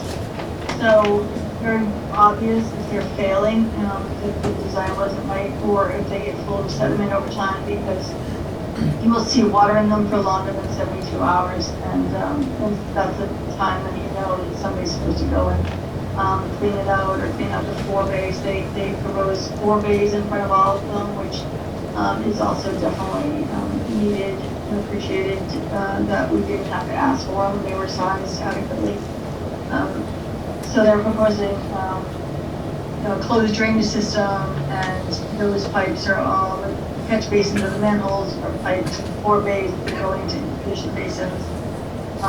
And they are not having any discharge to a wetland that could cause erosion in a wetland. So standard 1 under the Mass Stormwater Handbook is not causing erosion in a wetland, so we do believe that they've complied with standard 1. Standard 2 basically means that they are not allowed to increase their runoff over existing conditions. So the applicant has designed, kind of showed us the catchment areas going to the various wetland areas. They kind of separated off the sections, and we have a few kind of technical comments regarding that. Basically, like the infiltration basin 1 and the center depression in the area do not seem to have any test pits. They have done a number of test pits throughout the property, and everything seems relatively consistent. But we would recommend that they conduct these additional test pits in these 2 places where they don't have any that are close by. The planning board may consider to condition that as something that they do right prior to construction, as they have done a number of other test pits throughout the entire site. So that's up to you, and I guess it's also up to the Conservation Commission, because of their requirement because of their location and their need to file a notice of intent and their distance to the wetlands, they will, the stormwater is reviewed by the Conservation Commission as well as the planning board. So the Conservation Commission may also ask for testing to be done in those 2 test pits. There was asking for some spot grades because there was something that in an area that wasn't very clear. I'm sure that that's not a particularly difficult task. And wanting to make sure that we're showing, that the applicant is showing all the trees that should be protected along the edge of the wood, making sure that we can show exactly where that edge kind of lives. So there is an isolated vegetative wetland that is part of the design. There is an isolated vegetative wetland that's not a vernal pool. Frequently they become vernal pools, as I'm sure Claire can talk to. But the one that is being impacted, which is flagged in P series, is not a vernal pool. They are sending more water that way. It will have more water in it as it will rise up higher, and then it will infiltrate similar to the infiltration basin. But it is a wetland, but it's an isolated vegetative wetland can act as for flooding purposes. It's just a depression that water ends up going to. Frequently, they become vernal pools, but not always. So if they're not a vernal pool, then it's okay for additional water to go to them. So we just kind of made that point. The applicant has met standard 3, which is requiring recharge, depending on the amount of impervious area that they have. So all these various infiltration basins, they have really great soil out there, so that made it a little easier for them. I did do a site visit and saw some of the conditions of the property and some of the trails, and so the soil looks good, and so they'll be able to infiltrate until they can reach standard 3 relatively easily. Standard 4, they will need, standard 4 has to do with total suspended solid removal and pollutant removal. The catch basins and the 4 bays provide that. Sediment, it's the TSS is the sediment that's in the stormwater as it's kind of flowing down the street and into the catch basin, and it turns itself around. And then we have fine sediment and sand and stuff, leaves, whatnot. They'll land in the 4 bay, and they kind of sit in the 4 bay, and then it moves on. But the goal is that they remove as much of that as possible. 80% is required by the Mass Stormwater Handbook. 90% is required by the town of Norton. So they have to work a little bit harder to get that 90%. And they also have to get 60% of the phosphorus removal, which basins may help do, but they need, the infiltration basins will help with the phosphorus removal. But the applicant does need to provide those calculations and prove that they've met the requirement. Standard 5 has to do with the land use of higher potential pollutant loads, which a residential development does not qualify for. That would be more like a gas station or a junkyard kind of. So the standard 5 is not applicable. Standard 6 is when you're working within a critical area, and so a zone 2, the Water Resource Protection Overlay District is listed as a zone 2, which is considered a critical area, and an interim wellhead protection area. So that means that the applicant is required to meet standard 2. That means they have to do a little bit more on their water quality before it infiltrates. They have to hold back an inch of runoff instead of a half an inch. But they need to manage, they need to clearly document that they're complying with standard 6, but it appears that they most likely are, because they are they're holding back a lot of water in those basins, and they're providing pre-treatment for them. Standard 7 has to do with redevelopment projects, but this does not qualify as redevelopment, so standard 7 does not apply. Standard 8 has to do with erosion control and making sure that during construction they are putting up appropriate erosion controls, particularly with the number of wetlands in the area to protect those wetlands. So they will, we have a number of comments basically clearly showing the limit of work, items that I expect that the applicant won't have any issue with. In general, they will need to provide, to apply through the Environmental Protection Agency. They need to get a NIPD's construction general permit because they're disturbing more than 1 acre of land. With that, they prepare a stormwater pollution prevention plan, which we frequently call SWIP. They would need to have that prepared within 14 days of construction according to the EPA regulations. So we would just suggest that they provide that copy of their SWIP to the town so that you know that it exists and it's on hand. And that will be a more in-depth erosion control plan than what is actually on their plan right now. I'll do a little bit more details. Standard 9 has to do with the long-term operation and maintenance. And if these roads are being taken over by the town, and the DPW may be in charge of them, we would recommend that the DPW review that operation and maintenance plan. Depending on who is going to be taking care of the infiltration basins and the 4 bays, So if that is a homeowners association that is taking care of it, then you may want to have a copy of that homeowners agreement to make sure that they understand when they all kind of come into play that this is something that needs to happen. Maintaining the stormwater practices is a critical piece to making sure that they operate for really long term.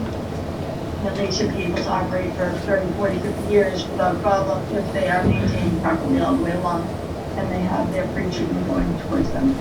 So, in standard 10 is basically an illicit discharge compliance statement.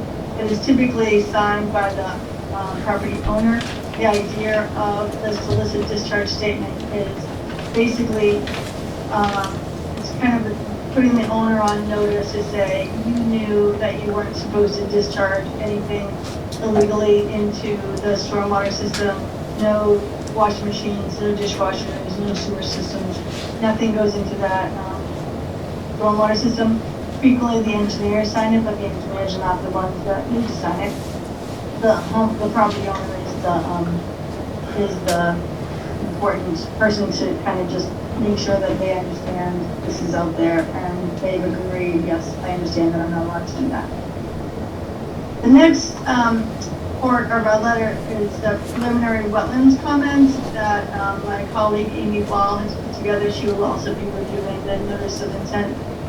The most important piece of this letter is number 1. Basically, the project is located in the 3 Mile River watershed area of critical environmental concern in ACPC. And under the Wetlands Protection Act, it's our understanding that filling or altering of water and vegetative wetlands within ACEC is prohibited. So at the moment, the applicant is filling a wetland with their crossing. And according to the Wetlands Protection Act, that is a prohibited of an alteration. So that we saw was kind of the most critical item on this entire design at this stage. There is a equalizer culvert underneath that wetland. Understanding the sizing of that is important, but understanding the actual fill and how that is impacting the wetlands as it come under the Conservation Commission, and it's allowable under the Wetlands Protection Act will be kind of a big piece of it. And I think, and the one thing just for your reminder, or whether I assume you are aware, the water line that the applicant is proposing, frequently your water department would require applicants to loop their water lines. You've probably heard this before. And so their method of looping between the 2 roads is going underneath the wetland in the rear. I guess the east wetland, and they're proposing directional drilling underneath that wetland to put in that water line, which is also relatively common practice, and as long as they don't hit any big boulders, it usually goes relatively smoothly. But I would imagine that somebody from the Conservation Commission maybe want to be on site during that directional drilling process. So, I'm done. Thank you. Everybody to sleep? I'm sorry. No, thank you. I have one question, and then I'll see if any members of the board have any further. You mentioned kind of the permitting process that, and Bob, if you want to have Claire speak to this as well, it may make sense, with the DEP and the EPA and everything like that. A number of the residents cited a review by the Army Corps of Engineers. It seems like something that has been discussed a lot internally outside of this meeting. So just from your perspective, when would that standard be met, and when would it not be met, and particularly in this case, from your perspective? Yeah, that's that's under Amy Wall's purview, and she talks about it all the time. So the fact that she didn't bring it up here, I'm interested in, but that would be, and I'm sorry, I don't know all of the names off the top of my head on Army Corps Middle, but it is depending on the navigable waterways, and the Army Corps can take jurisdiction over impacts to the wetlands. Okay, It's something that we would. okay. If you could review that with her, just from that perspective. As you said, you're not up on Army Corps of Engineers, and I definitely am not up on Army Corps of Engineers, so that's why we have you. Yeah, Amy definitely is. Yes. So, Claire, is there anything in regards to the stormwater or wetlands that you wanted to comment on specifically in terms of the review process and what's in flight, so to speak? I think the only things I can really touch on are the last few comments that she put together, that were just the general wetlands comments, and I'm sure there'll be more detailed once Amy has a chance to review our notice of intent more thoroughly. The thing I would note for the wetland crossing in the ACEC is that I agree the Wetlands Protection Act does read as if a wetland crossing is prohibited when it's located within an ACEC. However, we are applying that the Conservation Commission review our project as a limited project, which is a provision provided in the Wetlands Protection Act that, in our experience in reviewing past projects that have proposed fill in ACECs, allows the Conservation Commission the discretion to approve a project as a limited project. So ultimately, it is up to the Conservation Commission to determine whether they would approve or deny a project under that provision. But just to sort of clarify that part, that is how we're applying for that wetland crossing with the Conservation Commission. Okay, thank you. Any additional questions for Janet here? Was that crossing at the Conservation Committee's recommendation to push back to avoid the vernal? Is that the same crossing or is it different? Correct, yes. So that's the crossing here that they... And that was at their recommendation to avoid the vernal pools? Correct, and I mean, ultimately, when it comes to the protection provided by the Wetlands Protection Act, there aren't really strict regulations for protection of upland areas to vernal pools, but from the recommendation of the agent at the time and the Conservation Commission members, felt that this is a very unique ecosystem here on the site that is not very common in this town, and they really felt the preservation of that area was really important to consider in our design, so that's sort of why they drove us to consider this wetland crossing over development here. Thank you. Additional questions for Horsley Witten? Janet, you mentioned Standard 9 on the stormwater, and you talked about if everything that's proposed here is maintained properly, this could last 30, 40, 50 years. Whenever that time period comes that it's not working properly, whose responsibility is it at that point? To fix it, repair it, replace it? Whoever has taken responsibility, so if the town has taken responsibility, and then the basins fail because they have not been maintained properly, or the life of the sprinkling, what happens is the sediment builds up on the top and then on the bottom of the basin floor, and water just is held. So it's a matter of going in and scraping out all of that. Bring in your backhoe and you scrape out all of the sediment, and then usually the system can function again if the vegetation should grow back and it continues to grow. But it is no longer it's maintained, but it is whoever is then the owner. So from the time that either the developer hands it over to a homeowner association or it's handed over to the town for maintenance, that's who's responsible. But these infiltration basins are around the residential areas, not the open space, correct? Right, they're around the residential area. some of them are out into the, a little bit more into the opens. Some of them are, yeah, it's maybe one, they're on the outer edges.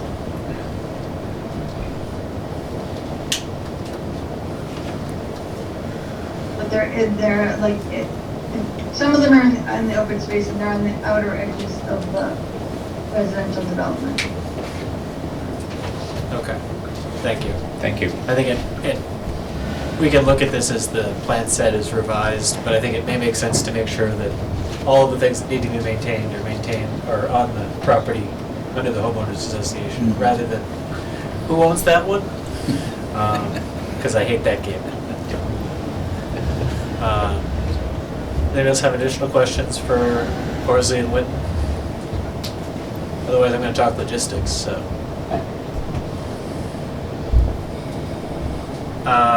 So Janet, obviously the team has just received kind of some documentation, and the applicant has said that they're still kind of waiting to send you their responses to your comments. So Bob, in terms of when do you think those would be submitted to Horsley and Witten? And then our next two meetings are July the 19th and the 26th. So in terms of setting up an appropriate time where we would hear from you again with additional relevant information regarding both this and in terms of Van Ness's review of the traffic and those different things, it's kind of, both of you need to kind of figure out what makes sense from that perspective. Exactly. No, so I would just ask that maybe we could do that second meeting to give us an extra, can we continue the second meeting rather than the first one? It'll give us a little bit more time for me to meet with the fire chief. And it will give us, maybe, I'd love it, I mean, I know that all the engineering firms I know are very busy right now, but hopefully Vanass might have something back to us and we can get that our traffic consultant here for that meeting. And then we could really focus on that. And even if Horsley and Witten hasn't had the chance to review everything that we've gotten back to them, we will certainly have everything back to them by then. But I don't know if they're going to be able to process that and get it back to you again. But we certainly could have a productive meeting by at least focusing on traffic and whatever's been done between now and then. Janet, does that seem appropriate for you in terms of, obviously we have a number of people here who want to speak as well, but in terms of... I would think that if you hold July 26th and plan on that for the traffic review discussion, that sounds reasonable. Usually Vanessa is pretty efficient with getting back there with viewers, so it's something new. Well, they work for you, so it makes it... I know, they really agree. Okay. Do you have any additional questions for Horsley and Witten? Otherwise, I would move and try and have some members of the public come up and speak. So I'm going to ramble and stare at you all for about 10 seconds and see if anybody raises their hand. Hearing none. Bob, I'll ask you to kind of step back from the podium here for a second. I'm happy to. For anybody who would like to speak, obviously this room is a little bit cramped. So if you'd like to come up and speak, I'd ask you to come up to the podium, try and find a way to make some kind of a queue there in that open area as much as possible. I know that's asking a little bit. If you are joining the meeting remotely and would like to speak through the Zoom meeting, I'd ask that you please raise your virtual hand in the meeting. If you look at your, if you're on your Zoom app, you can see the reactions button here. And if you raise that, you can raise your hand like this if you see me in the meeting. And when you're done, you can take it back down. And I can't take it down now because I'm failing, but that's okay. That's okay. In any case, if you make a signal that you'd like to speak on the Zoom meeting, we will do our best to kind of go back and forth as best we can to try and give everybody an opportunity to speak. So I know the people on kind of that side of the room have kind of closest to the podium, but if anyone would like to come up, and please state your name and address for the record. And please address any of if you have questions you'd like to ask, please ask them of me. If they're questions that I can answer or that we can answer, we'll do our best to do so. If they're ones that we'd like to ask the applicant for their comment, we'll bring them back up as well. Okay? Okay, sounds good. My name's Fran Turner. I live at 145 Pine Street, and I'd like to read a joint letter that was contributed to by many of the Pine Street residents and Crane and other residents of Norton. And so many of my neighbors here will be familiar with a lot of these topics. This is something that was already presented to the planning board as well as the Conservation Commission copied the selectmen, the Water Department, Highway Department, and zoning. And we do have it in front of us as well. That's right. It's, actually, if anybody wants a copy, I've got one. No. Okay. I have it in front of me. You got one? So. Okay, sounds good. So I'm going to read this because it's something that a number of people signed, so I'd like to be representative of what everybody actually stated. Given some of the conversation today, some of these items, we've got some answers, or there's been some conversations, there's been some topics of conversation about some of these, so that's good. Some of these were sort of where we were having conversations several weeks ago, so there may be some updates of information since then. So, this is a letter from Pine and Crane Street residents and other Norton residents to voice our opposition to the development of the properties sold by Jack Conway Realty to Norton Land Company at 154 Pine Street and other properties being transacted by the same parties on both sides of Pine Street, including but not limited to 0, 126, 154, and 0 Wood Street. We believe the proposed developments by the Norton Land Company off of Pine Street do not adequately take into consideration several factors that are critical to these roads and surrounding land. These include the potential impact to large amounts of wetlands, wildlife, water infrastructure, runoff to 3 Mile River watershed, impact to local well water, history of the area, and safety along Pine Street and the surrounding streets.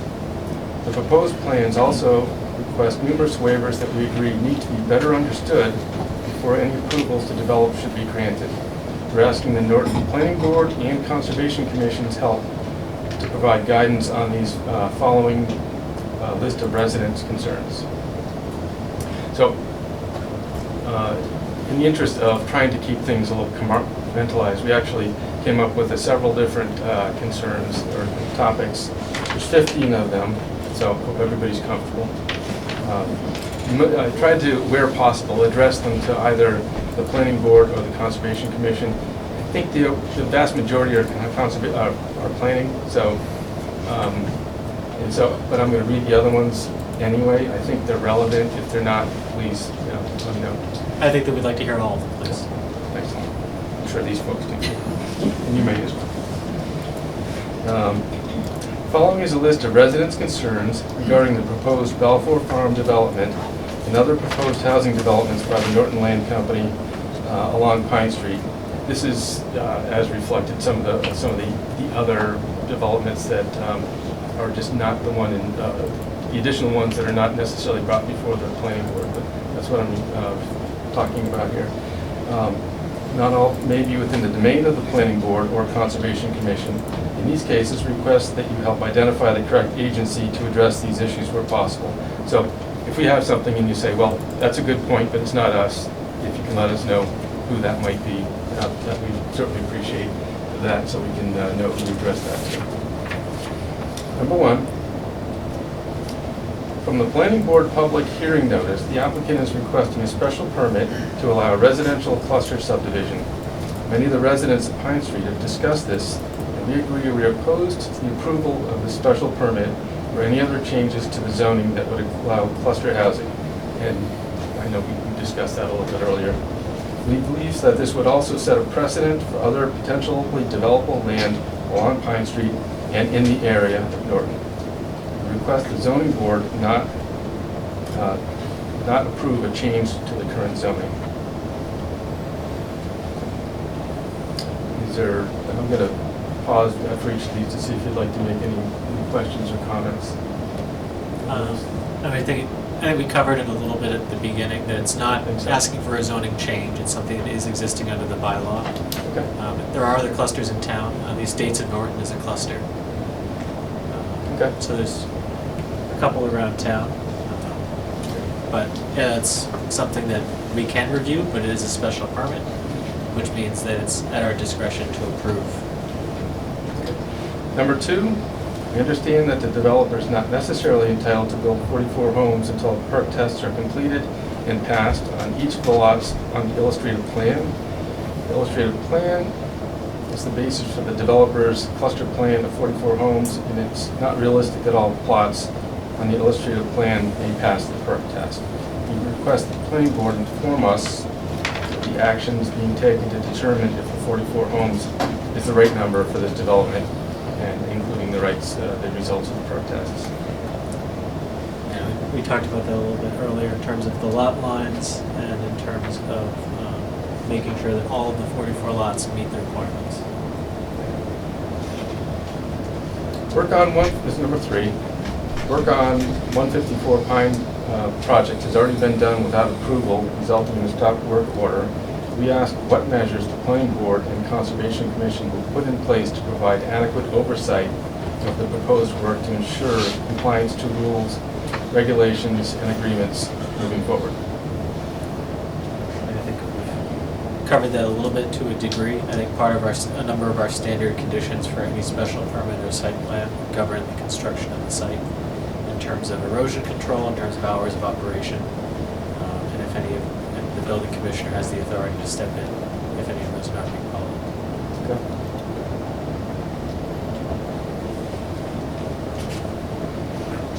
Number 4, safety of pedestrians and bicyclists that use Pine Street may be impacted by adding traffic caused by increased housing and construction due to the proposed development. Pine and Crane Street are destinations for people walking, running, bicycling, including from Wheaton College and Norton schools. The winding nature of the roads creates blind turns and creates hazards to pedestrians, including people going to their mailboxes, and bicyclists from cars and trucks. We believe that adding vehicle traffic from new development will increase the hazards to pedestrians and bicyclists. And not here, but they also say due to construction vehicle. We request the planning board conduct a pedestrian and bicyclist safety study to determine the added hazard created by adding vehicle volume due to the proposed developments. The applicant did prepare a traffic study, and that's going to be peer reviewed by an additional traffic engineer working for the town. And we're looking to go into detail on that at the next session. Okay. And just as a point of distinction from the next, and I may not know the answer to this. They don't do the answer to this. You might, but the next topic is going to talk about a traffic impact study. This particular one is more related to safety for pedestrians and bicyclists. So, do you think that would be covered under a traffic study, or would that be a different topic? I think that we would certainly discuss both with the traffic engineer in terms of both the volume of traffic coming off the site as well as the nature of the road itself. Okay. Yeah. Obviously, adding cars onto a windy street is very different than adding roads on, than adding houses dumping onto 123. Yeah, it's actually kind of it's actually a good point. Yeah, in this case, there's obviously the number of cars is the input, but the impacts that we're discussing is, in the one case, safety, and then the second, I suppose you can say convenience. I'll read this now, the second part. Number 5, we're concerned about the potential impact of vehicle safety from increased vehicle volume on the road new development may cause. There are already frequent backups at the end of Pine Street due to traffic, and there have been accidents on the street. They may be made worse by increased vehicle volume caused by home building on Pine Street. We request the planning board requiring traffic impact study.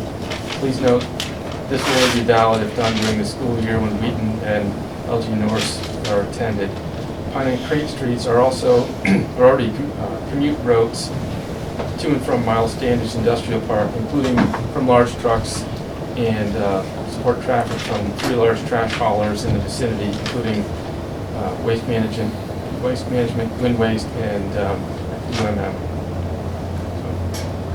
So that's the second part of the traffic question, safety, and then just volume. And to be clear, Pine and Plain is the intersection where you see those backups the most? Well, actually, I guess I'll defer to others, but to be honest with you, we see it. We've been living there for 17 years, and we have increasingly seen backups at 123. And some of that is at certain times of the day, but others, it's just a larger, we've noticed an increase over time there. Number 6, originally the land along Pine Street was required to be sold as one property. Due to the percentage of wetlands on the total property, we believe a review by the Army Corps of Engineers may be required. The property has since apparently been split and is currently being sold to the Norton Land Company in sections. To ensure that a Army Corps of Engineers study is not inadvertently skipped due to the sectioning of the land, we request that the Planning Board determine if a Army Corps of Engineers study is required for the combined properties being purchased by the Norton Land Company. And just note that your concern, your note earlier was about sort of the business in front of the board at the time. This might be a good example to look at potential total impact to the street, even for work that might be planned but not is currently in front of the board. Yes, that's definitely something to consider as best we can. Yeah. And the peer review engineer from Horsley Witten said that they would provide more information on that review and when it's required.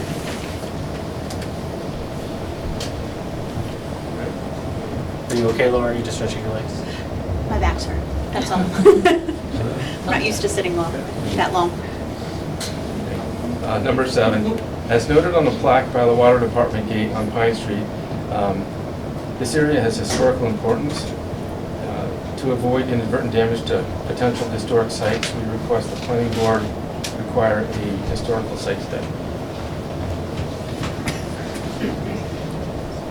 So, I don't know if that's within your purview or not. I don't believe it is. I've noted it down here. Okay. If it's not, and you might not know the answer to this might be a follow-up. Is that something we can follow up? Is that something you can find out? Or even point us in a direction to say, we don't know the answer, but they might, whoever they might be. That's something that we'll ask the town staff to find the appropriate group. Even in Norton, there's multiple historic focused agencies and groups. So. Sounds good. Number 8. Water supply to Pine Street has long been a problem. It has been brown or black periodically for years. In spite of replacing water mains on Pine Street recently and installation of water treatment facilities, discolored water is still a common problem for many residents, as some of you may attest. It has also been reported that water treatment facilities built to address the problem are nearing end of life. Risk of discolored water to health is a concern for many Pine Street residents. The Water Department has identified the rate of water pulled from the Pine Street well as one root cause of the discolored water. There's a high likelihood adding more houses on the existing water line will increase incidence of discolored, potentially unsafe water. We request that the Planning Board require a study of the adequacy of the water infrastructure to be performed to ensure that adding houses will not create more incidents of potentially unsafe, discolored water for current residents.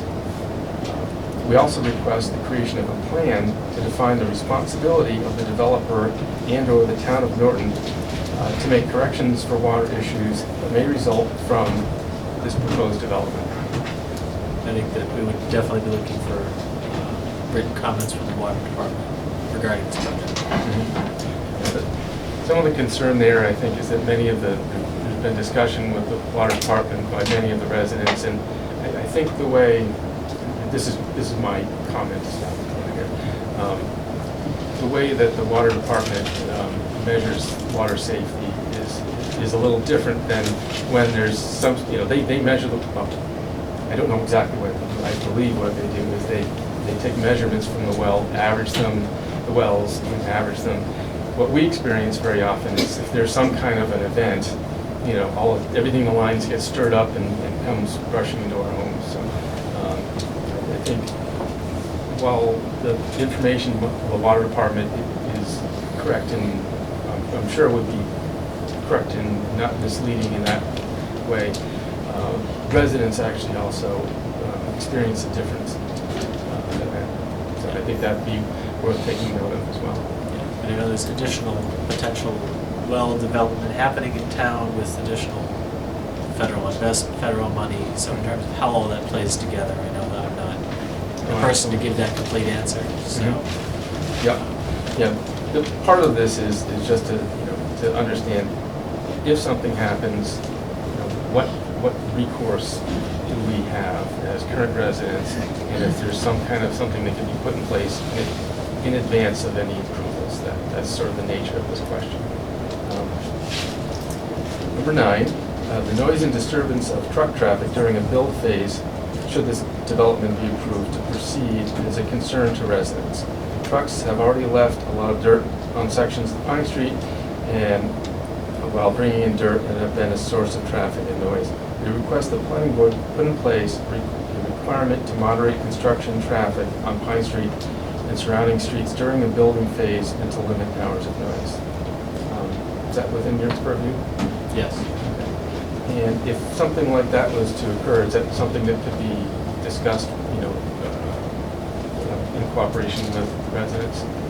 Yes. Yeah. Hours of operation for building construction are one of our standard conditions that we've reviewed. And we have a quote-unquote baseline. Yep. And then if there are developments which are obviously have specific concerns relating to hours of operation for construction, then we review those. Okay. One of the other issues is noise. As many of you know, there's no noise regulation, at least to my understanding, there's no noise regulation in There is none, Norton. yes. So that's something that we would also request to have ironed out in some fashion prior to approvals. Yeah, we would be able to moderate hours of operation for construction. In terms of specific noise levels, if putting a noise ordinance in the town is probably something that's outside the purview of this project, probably something that the town should look at as a whole. What about putting in some kind of noise ordinance as conditions for this particular project? Honestly, that's a big, doing this for the town, that's a big battle. This might be something within the purview. I think the challenge would be measurement in terms of what is the standard for noise, who is measuring it, where are you measuring it from, what is the distance, and by the time you get enough people on site that they've turned that machine off, it's going to be challenging to enforce. Obviously, we want to make sure that I would assume that if there's construction, that if it's with construction hours, there may be significant noise. How significant, I don't know. I agree. It's a tricky thing, and if everybody has their walking around with their dB meter, things can get a little funky. But I think if there's in concept something that we discuss in association with hours of operation,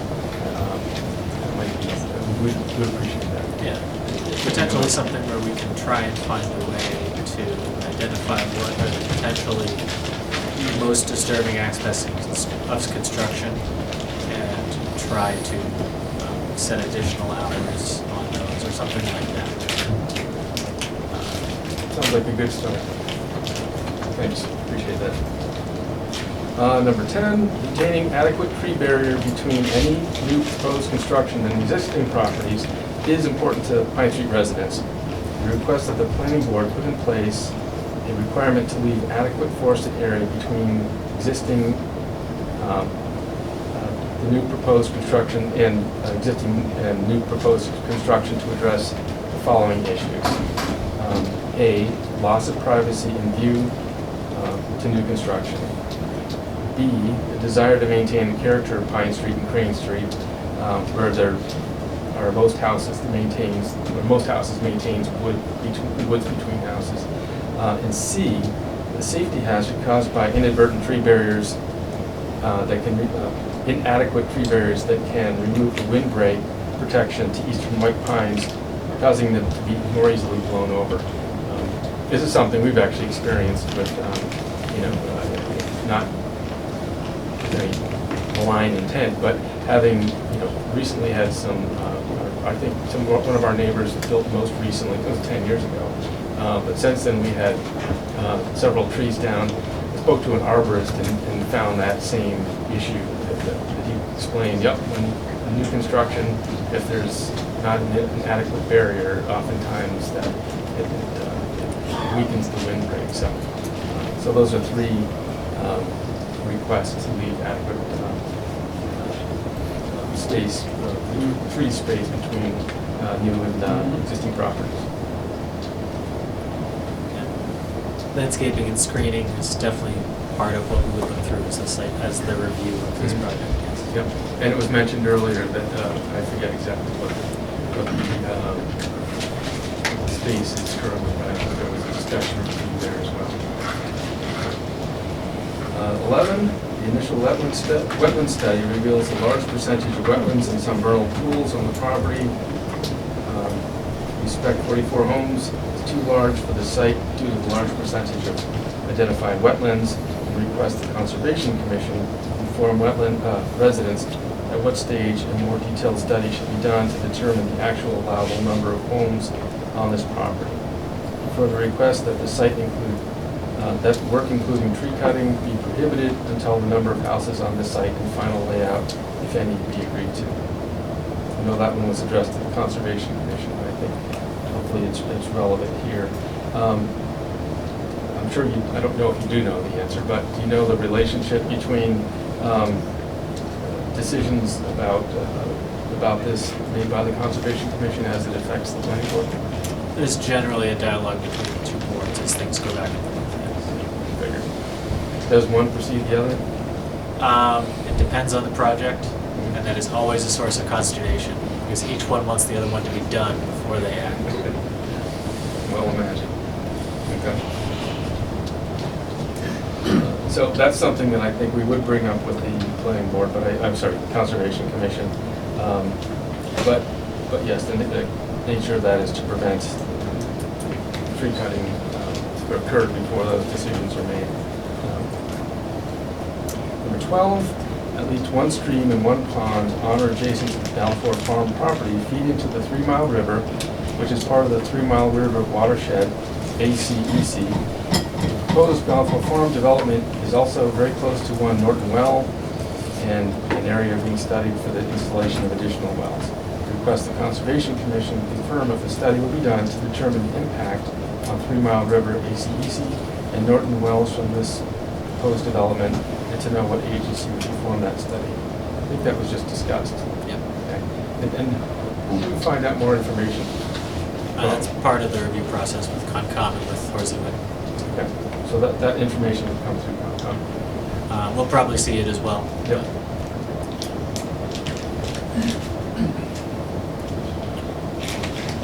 When the Horseywood is doing the evaluations, generally it's just they add a CC onto it.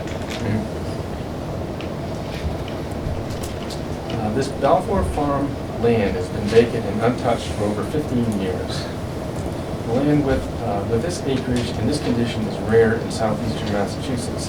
As such, it may be an important resource for the local flora and wildlife, not only on this property, but in connected land. There's an appendix with some details. I'll just note that I won't go through the whole thing, but just read it briefly. We request the Conservation Commission conduct an environmental study, which includes assessment of any special factors that would inform the use of the property for this housing development. And just to note that that had been a waiver requested, which has been rescinded.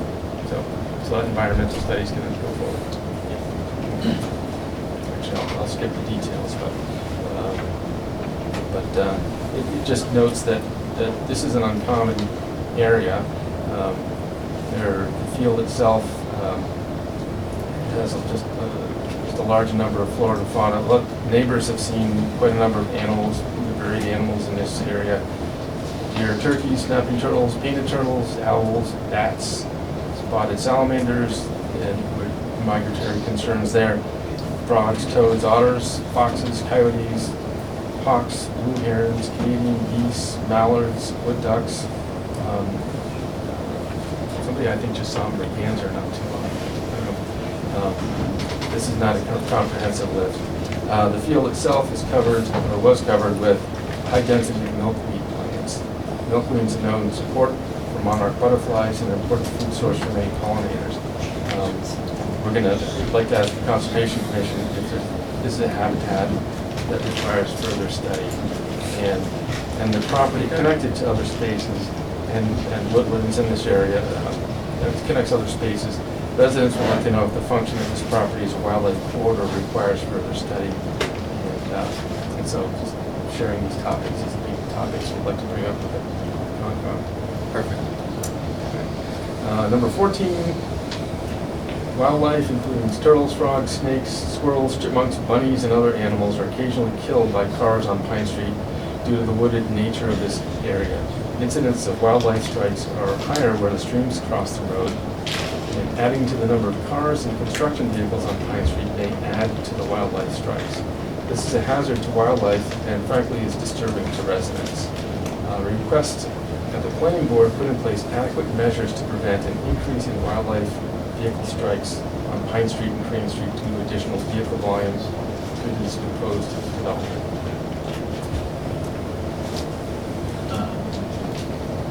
I'm not sure if that's something that we have the power to do, other than telling people to drive the speed limit.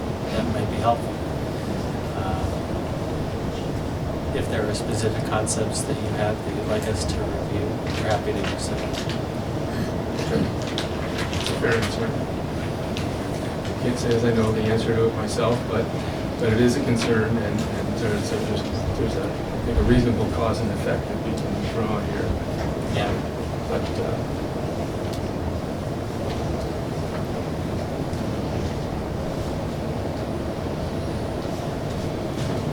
15, the last one. Until my colleagues get up and speak. Changes to the property proposed for development may conceivably affect water around existing homes. Water in basements is one example. We request the planning board explain to residents what will be done to prevent unintended changes to water table and runoff around existing homes, and what recourse we have if this occurs and has negative impact on properties. To speak to that, that was the stormwater portion of the review that Portland's Witten is undertaking. Norton's stormwater bylaw is that essentially any disturbance on the site, so whatever they do, the runoff off of their site cannot be worse than it is now. So they have to retain and recharge and hold at least as much of the stormwater that they are now, so within their site. Includes groundwater? Or, I don't know that much All about of the it. hydrologic connections and things like that are things that I would leave to the engineers. But from a runoff perspective and that perspective, that's the reason for the stormwater review and the stormwater bylaw.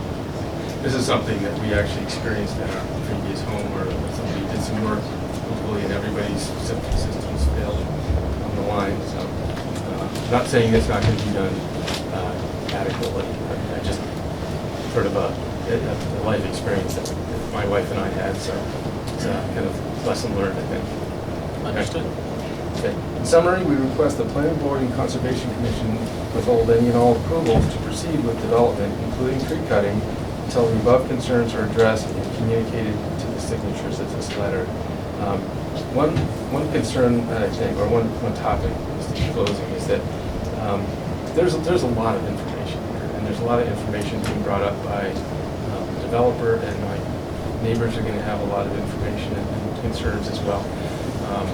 Not sure how we can monitor this or status it. Is there, if we have questions, if we wanted to run through this and said, can we send that to you as a representative and say, number 14, can we, what's the feedback on that? Number 15, is this something we can status moving forward? Obviously, we'll come to meetings, but is it something we can status email? Let's see. So, I believe for ongoing monitoring of any documents or information that comes through, we do have a public-facing Dropbox available. Do you know how to get to that? I can figure it out. Okay. We're on how many neighbors help. Okay. Brian, that's off of the planning department's webpage on the Norton website, correct? Show it if you Sure. Yeah, why don't we do that? Let's just do that. We make sure everybody has the opportunity to see any of the information that comes in for the peer reviews and for updated plan sets and things like that. So if we requested some kind of ongoing status feedback, rather than you email all of us separately, or vice versa, that's a good point that's a good place to share information in a public setting. This is where to find all of the documents. So if you go, this is the Norton Planning Board's page. It's being shared right here. So you click there, view application meeting materials, and Planning Board, and it has all of our meetings. And there's Pine Street. Can we post? I believe it is view only. Yeah. But anything that you would like to submit, you can submit to town staff. You can submit that, and then you folks. And then it'll get uploaded. All of your letters are in there. So. To change to policy, just let me know. I think You would. emails goes to another person, right? Yes. If you see on the agenda for today's meeting, Brian's email address is listed. So he's. I think people said they didn't work. Just Okay. I know we had one I'll that check came and in, see. but we can confirm that. And there shouldn't be a contact available just on the planning board's website to do that. If there are questions or comments, I know there's a phone number on that page as well. In regards to kind of what about point number 6, what about point number 8, is there a status on that? We have all of them in your letter. I've been writing them down as you go through them, just to make sure that I have them in a non-digital copy. I think that one of the things that we do when we organize a decision at the end of a project is to review all of the different comments that we received and how they were addressed. So in terms of an at-the-moment status, I'm not sure if we would have those kind of if you asked me about point 7 in 3 weeks, whether I would have that on hand. But we definitely make sure to address all of these comments as we make a decision. And obviously you'll be here to hear our discussions on them. And if we're gonna put something as a condition or discuss it as part of a project, there's gonna be a back and forth about it, so. Okay, well, we appreciate that. I just want to make sure that since there is a lot of information coming from us, that some of it would like to, we're just going to throw it out, here's a concern. Some of it may be in the form of a request. Some of it might not be for the planning board to deal with, and that may be an action for us to go to somebody else. So I think having that dialogue will be helpful for us. That's what I have. Thank you very much. Yeah, if you want to, podium has none. Yeah, I see you back there. Yep, I see you. Sure. John Donovan. Excuse me. I raised my hand before this man. Oh, sorry. I'm not going to get up and speech. Yeah, why don't you hop in? Now, but No, go ahead. I'd like the choice. Yep, that's fine. Apologies, sir. If you could just state your name and address for the record. My name is Francis Riley. I live at 174 Pine Street. I've been a lifelong resident of Norton. Growing up on Crane Street all my life, I've seen great changes in the area. When I was young, it was a dirt road. Unfortunately, when changes come, if you go by the law, what the engineers do, we don't have much of a choice to change some things. But zoning has changed lot sizes from 30,000 to 60,000 square feet, and now it's 80. And I think they should stick by that. You're getting more land, open land there, but you're getting all the wetlands. They're getting the best of the whole project. And another thing is, you're gonna have the sewer basins coming into operation someday in the near future. And that abuts where all those houses are. And where is all that water gonna go with the houses being there, plus their sewage?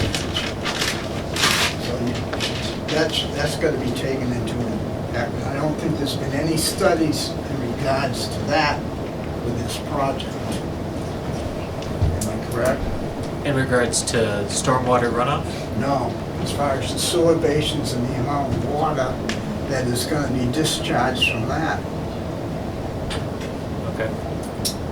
when that goes into effect. So if they go with septic systems rather than tie in, that's gonna create, my feeling is, more of a problem.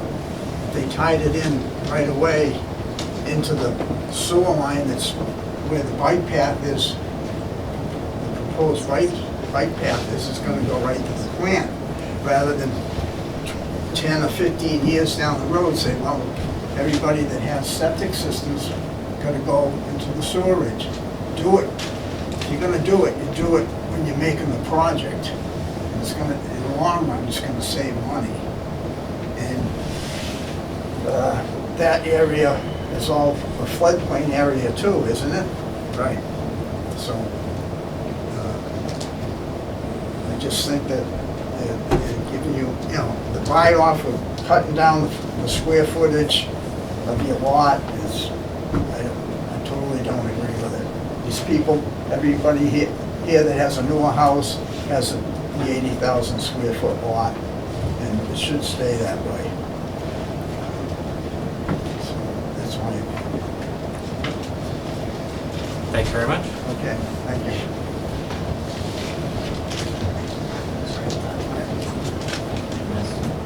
Brian, if you could just keep an eye out for people in the chat raising their hand, that'd be appreciated. Thank you. If you state your name and address for the record. Sure, please. John Donovan, 79 Pine Street. Thank you. I had two concerns I wanted to voice. I'll try to keep it brief. Concerns or questions, really. I think one is maybe a question or clarification from the applicant's consultants. If you could just direct you. Yeah, on the right-hand most portion of the development, you weren't suggesting, the gentleman from Zenith, you weren't suggesting the Conservation Commission was directing you guys to fill more wetlands, right? It's just more steering you away from the vernal pools? No, the trade-off was they asked Gentlemen, us. if you could, I want to make sure that you can address your questions to me, and Bob, I'll have you come up and answer Oh, that, sure. just to, So, the it's a right-hand slippery slope that leads into cross-examinations and things like that, Okay. so that's where, So I'll re-ask the clarification question. on, Yeah, it was confusing to me anyways, hearing that, it sounded like the Conservation Commission steered the developer away from the vernal pools, and I get that, but it seemed a couple of times the applicant's consultant was suggesting the Conservation Commission was asking them to fill these wetlands. So there's a two-part question. It's just clarifying that it's not, Conservation Commission is not directing them to fill in the wetlands, but the second part of that question is, what's the total disturbance of the wetlands at this point for this project? sure.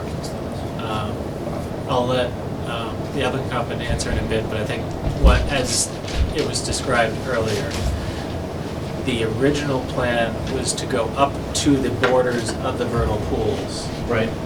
And kind of go in Move all between, the way around, go right? in between them. Mhm. But the concern on the part of the Conservation Commission was that even though you're not touching the vernal pools, you're basically putting a roadblock between them. So you're disturbing them by not disturbing them. Right. So they felt that the plan that is being presented now, or roughly that, was a reduced impacts on the wildlife in the area. So I'll let It just Bob seemed like, and or Claire speak to that maybe a little bit more directly, but that's how I understood the comment, is that conservation did steer them Okay. towards that crossing. it seemed like there's a combo of this being double the length of what's allowed by the town, the cul-de-sac, and you're disturbing more Yep. wetlands, so it's, Yep. Bob, if you could just come to the podium to make sure that you can be seen and heard, and just kind of responding to me in terms of, did I because that's the interpret crossing. your plan? You interpreted it very, very well. So we had that plan.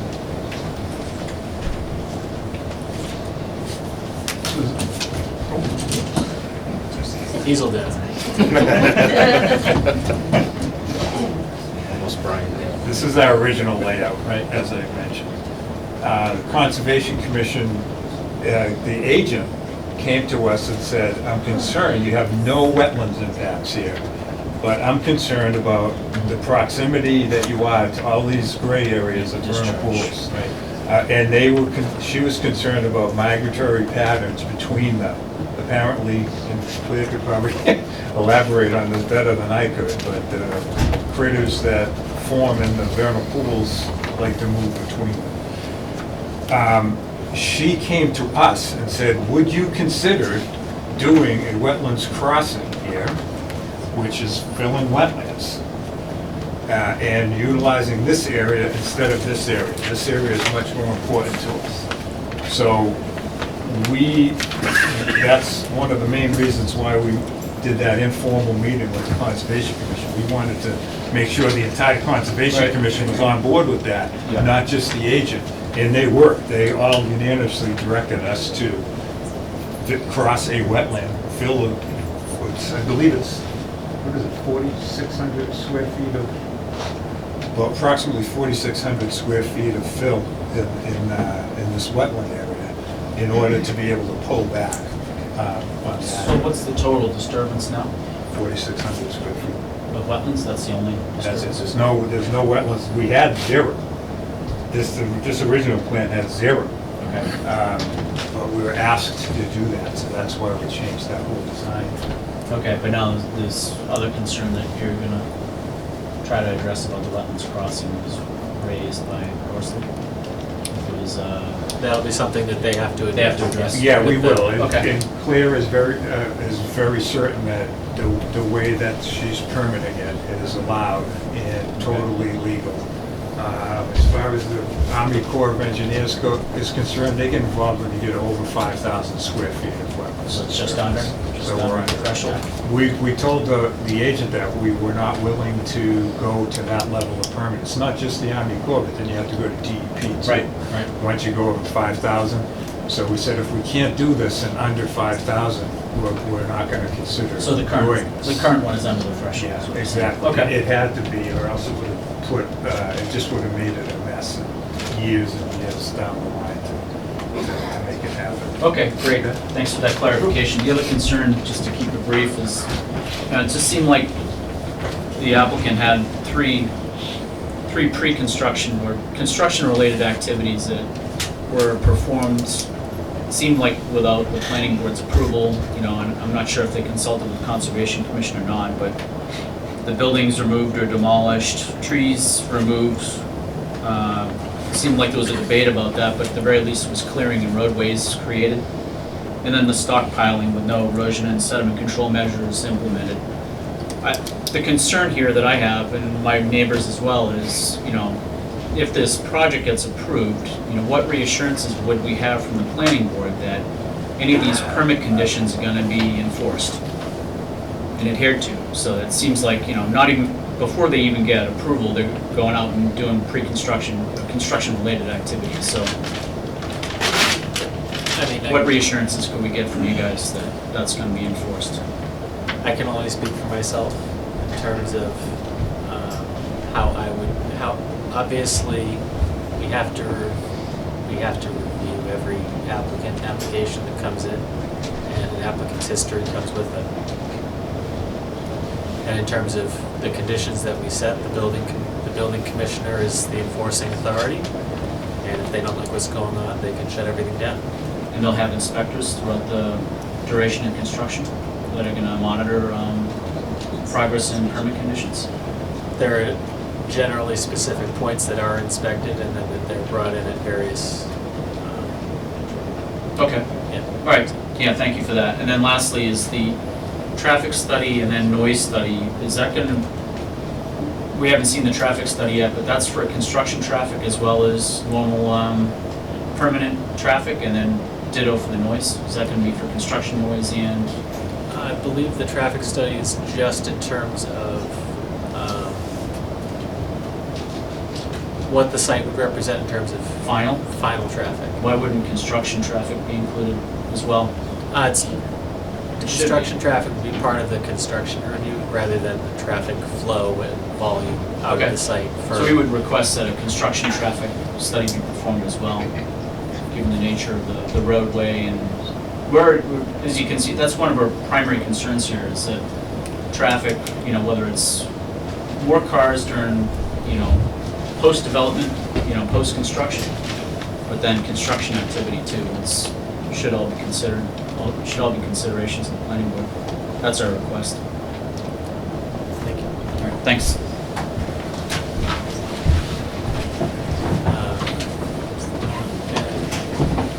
So I saw a hand come up here and then go down, so I'm not sure if. I was just raising, I didn't know someone else. Do we want to form a little line? I know there's not much space here. I just have Two a up few here. things. My name is Chris DiLorenzo, I live at 140 Pine Street. We're one of the direct abutters. Actually, I'll start with this one. And this kind of gets to Mr. Riley's point about keeping this development at 80,000 square feet. So this is the applicant's original illustrated plan of, like, if I had to do the 80,000 square foot plan, here's 44 lots. But you can see, like, where it's going in terms of crossing all these wetlands and impacting everything. And so my argument would be, you really get 44 lots out of this, with these all perked. And so until you perk these, you don't really know would there be 44, and then what would you actually qualify in a cluster plan. So I think we're kind of taking this at face value that they qualify for 44 lots, assuming that all this would all be allowable and that all 44 of these would perk. So I don't know if you have any comment on that. Yeah, I think we've covered it a little bit before in terms of the lot lines themselves, in terms of what constitutes a buildable lot. That's why we have engineering peer review in all of our plans, because we're not engineers. So that was one point. On the cluster plan, I think that spun around, I'm not sure.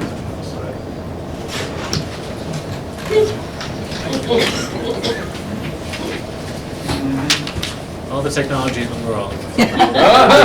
paper. So, right here is your main way, and it's come up, right? So I've actually talked about, and I do want to acknowledge that the meeting that they had on a couple Saturdays ago at the library for the residents was very, very helpful, and we really do appreciate that a lot. Thank you. So this is our property right here, 140 Pine Street, 142, 138. My two neighbors were here earlier, they're gone, but one of our concerns was about this basin that's coming right here, and you can see it actually at one point, it directly abuts like the property line. And one question I didn't even have until tonight when I kind of looked at this, there's this little triangle right here that's not really part of anybody's lot. It's not a proposed future lot, it's not part of our lot. think it's called Plot B or Parcel B. I can't really read it without my glasses. I'm not really sure what that's gonna be. Would that be like town-owned land? Would that be like part of the homeowners association? But you can see a good part of this basin goes right across this, and it's not really owned by anybody except either the town or the homeowners association, or I don't know who it's gonna be owned by. But, so that's a question here. What is this triangle? And so Bob is, one of the concerns that we expressed to him at that meeting a couple Saturdays ago was, could we possibly have a buffer here and kind of push this back a little bit? Is there an opportunity to do that? He told us verbally, and I just want to kind of say it, because we talked about this, and he said it, that he could push it back at least 50 feet. So it's not shown here, but if there's going to be another plan set done, we would hope that he would draw the way he's talking about it. There's definitely another plan set coming. Okay. We talked about the traffic. I see, like, right now, Pine Street, when you come from Crane Street, you're going towards the center of town, you come off of Crane, you take a left on the Pine Street off of Crane, you come down straight away, you go by where Mr. Riley lives on the right, and you go up a hill, and you take a sharp corner. There's a guardrail there. That section of roadway now looks like it's starting to, like, cave in a little bit. It's a very dangerous stretch of roadway. We walk that road often with our dog, ride my bike often. I can tell you when they were bringing in the fill, where they were doing that pre-construction activity at 154 Pine Street and bringing in all the fill, when those big trucks come up that hill, you better not be anywhere near there. And so that's just a few trucks coming up to put fill in there. You can think of when the construction actually starts, what that corner of roadway is going to be like. It's very, very dangerous. And the road right now, I would say, is in need of some sort of repair at the top of that hill where the guardrail is. So I just want to make sure that the board's aware of that. And I know that's probably the DPW, but that's something that when you talk to them that they need to be aware of. Mr. Riley mentioned the sewer tie-in. So I think that's one of the things I think residents are starting to get a little concerned about Pine Street, is if you're bringing sewer, are the residents in Pine Street all of a sudden going to have to tie into the sewer? So I know that's got a lot of people worried now. So what is that, what impact is that going to have on current residents? Thank you. And I would, just to echo some of your points, if there are concerns about road repairs, I would definitely take those to DPW. In terms of the construction traffic and a specific point of the road, something that we have done with other projects is tried to specify where traffic comes from when it goes to a site for construction. So that's something that we could evaluate for the site, given granted sending them all the other way doesn't necessarily, you're kind of robbing Peter to pay Paul. But that's something that we could consider potentially. You can just hold on 1 second. Bob, if you could just give a bit of a clarification about the parcel B, and I think there's a parcel A on the map as well, that don't seem to be tied into a house lot. Parcel A, I think, is right above the cul-de-sac on Germain Way. Yeah, here and here. There might be another one on the map too, but. Yeah, I'm gonna have to review that. That's in response to something that was asked of us in the interdepartmental meeting. They didn't want any of the basin on the open space parcel. So I don't know, I can't remember the exact reason for that. I'm gonna have to review that, but there was a reasoning behind that. And it's basically a stormwater parcel that would, there'd be easements to or whatever, either for the homeowners association or the DPW or whoever ends up taking this. Just for clarification, there is a requirement that these roads and infrastructure remain private, is based on the cluster provisions in town. And when we did that interdepartmental meeting, there was the DPW was looking at the plot. The way we worded that waiver is a little odd. You might notice on the waiver list for whether or not it remains private. They wanted to be able to have the ability to take the roads over in the future if they chose to at the time. We don't have a concern either way. We're not asking for it either way. So that waiver is in there, kind of worded, kind of positive, kind of at their discretion, I think it says, or something like that, after the thing is constructed. Okay. So that's why that's it. But if you can put on your homework list for those parcel A and parcel B, and if it's just to make sure that all of the basins are on land that is not conveyed to the town, then that makes sense. Thank you. I know there were a couple people who I told to sit back down, and I apologize. But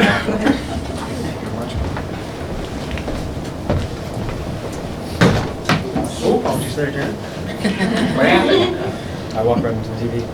Hi, Bradley Jones, 150 Pine Street. I'm going to scratch any concerns that were already covered by the landowners, but I've got three main concerns. I'm a town resident on Pine Street. I'm writing to the planning board. This is a letter you'll see in the Dropbox, just to express some things I think are important to the town in regards to the proposed development on the east side of Pine Street. The concerns I have are chiefly environmental. I know that's covered by the Conservation Commission, but town impact related, traffic, water quality, and the subdivision code. First off, environmental concerns. The builder's been kind enough to meet with us independently and explain the project, which is a cluster subdivision development. They've stated that they intend to give the remaining open space to the town, or suggest that it be given a permanent conservation restriction for open space usage for trails and other town recreation if the town doesn't accept it for some reason. I think this is a wonderful idea, and as much as I know we want to keep the character of the initial housing, I support the cluster division over traditional 2-acre lots if that's what's truly better for the environment, and it certainly seems better in this case. I would like to ask though if you could ask if a wildlife study or perhaps even an endangered species study be done. I know the state does that at the request of private landowners, since the area is quite swampy, littered with wetlands, and the environmental impact of development is important to the future of our town, and the section of the town, as we've said, is an area of critical environmental concern.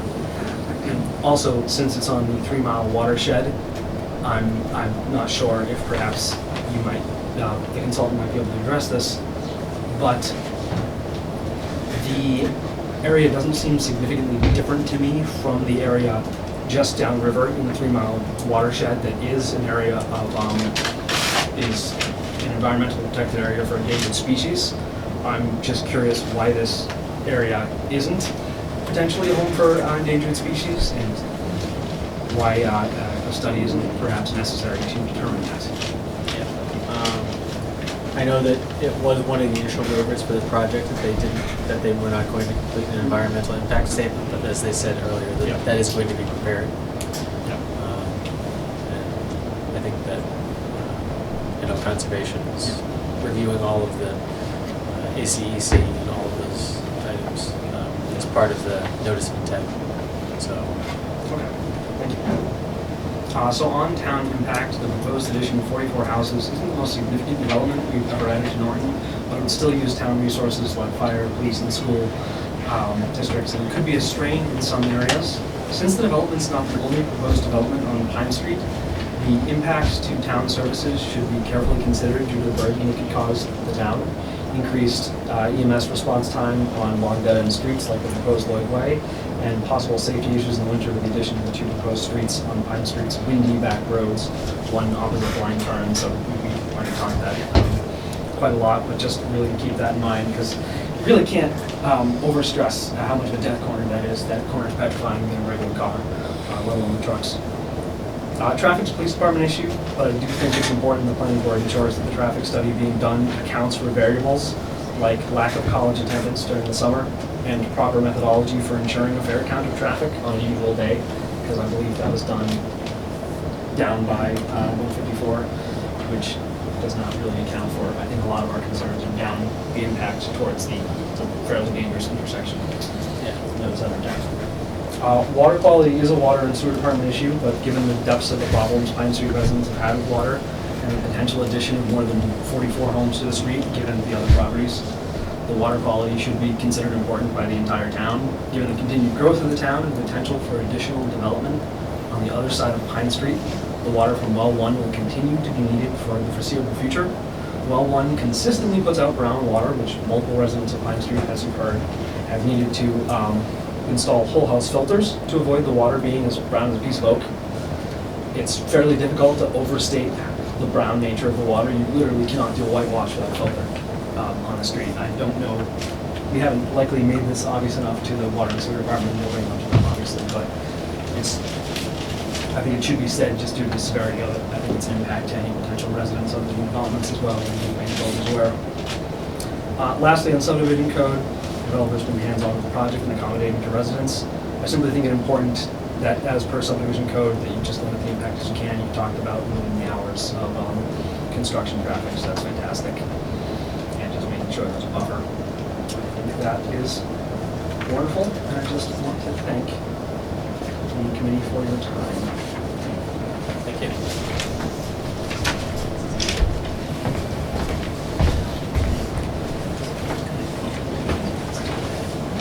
Would anyone else like to speak? Yeah. Okay.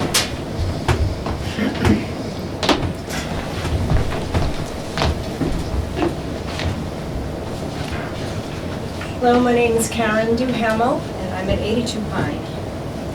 I am going to be reading two letters, one from Tim and Diane, who live at 118 Pine. They couldn't be here today. They've asked that I read this on their behalf. Ladies and gentlemen, the first of 3 known projects planned for the open space on Pine Street is before the Planning Board on June 21st, 2022. It is now known that there are 3 distinct projects bringing over 80 homes to Pine Street, which will severely impact the traffic, environment, water quality or lack thereof, and noise levels to this peaceful neighborhood we call home. It is imperative that all of these projects be reviewed by any board involved in the permitting process comprehensively to understand the full impact to the neighborhood, the wildlife, the town resources, and the quality of life for the residents of the street before any project is approved. I am asking that there be representation for the Water and Sewer Department at the Planning Board meeting on June 21st. Well, that was written last week and they weren't here then either. To respond to the many questions and concerns of the current residents who experience terrible water issues when the first of the 3 projects is presented. As a long-term residents and taxpayers to the town of Norton, we deserve to have our concerns addressed by all boards with approval authority before life-altering decisions are made for us. And again, that was written by Tim and Diane at 118 Vine. And then the letter that I wrote was done on May 24th. Kindly accept this letter in response to the Pine Street project development. I have lived on Pine Street for nearly 25 years and enjoy the quiet neighborhood and wildlife in our wooded areas, which was my primary reason for moving to Norton. Over the years, Pine Street has seen an increase in traffic and a change in our water from clean to dirty, which is due to known contaminants in Well 1 on Pine Street. I have grave concerns about the proposed 44-unit cluster housing development beginning at 156 Pine. There are currently 51 houses on Pine Street. Adding 44 units increases the number of houses on Pine by 86%. Additionally, it is understood that the developer owns property across the street, and another developer owns a 3rd lot between 82 and 116 Pine. Building these and more housing units in these other areas seriously needs to be taken into consideration, along with its consequences on current residents' quality of life. As I understand it, Pine Street is zoned for at least 2 acres per buildable lot, and I challenge the planning board to not allow this to change. Some of my added concerns are traffic being increased. It is suspected at least 80 new cars will be added into Pine Street backing up Route 123 and/or the added traffic going down Plain Street past the LG North School. This additional traffic will create unsafe streets.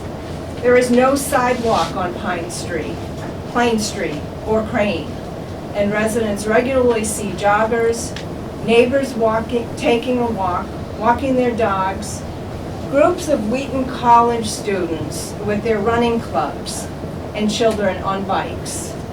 This added traffic will also create a lot of additional noise, air pollution, and contribute to climate change. Water quality in Norton is already compromised. The Water and Sewer Department tell us that they are trying to use the Pine Street well on a limited basis. Quite regularly, Pine and Crane Street residents get tea, brown or black water from our kitchen, laundry, and bathroom faucets. Imagine this, just months ago, getting ready to go in for surgery, wanting to pour a bath, and what I got was black water. With the ongoing issue of our contaminated water, how will these additional housing units impact the limited availability of water supplied to Pine Street? At the time when I wrote this, I put Crane Street, but I learned later that Crane Street has okay water. So it's just Pine Street. And then affecting overall Norton itself. I understand the condition of several of our other wells is also at end of life. Will the value of a 44 clustered housing units increase or decrease the value of our current homes? Is the developer maintaining the existing character and value of our neighborhood? Other major concerns are conservation, wetlands, school capacity, demand on police and fire, historical, and traffic disruption. Thank you for your consideration.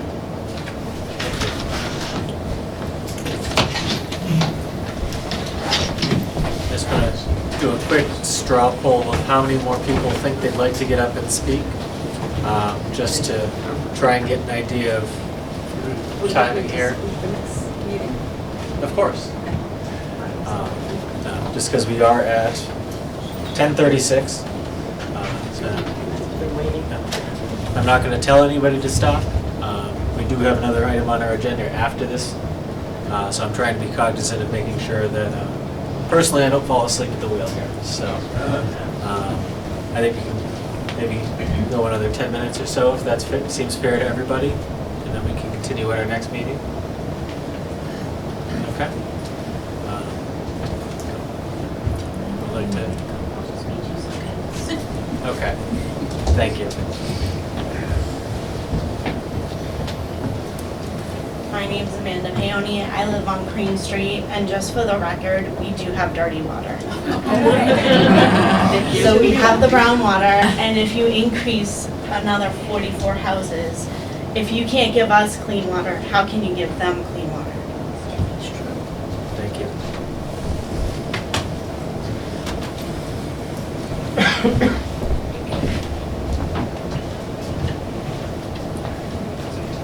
My name is Brenda Carroll, and I live at 157 Pine Street.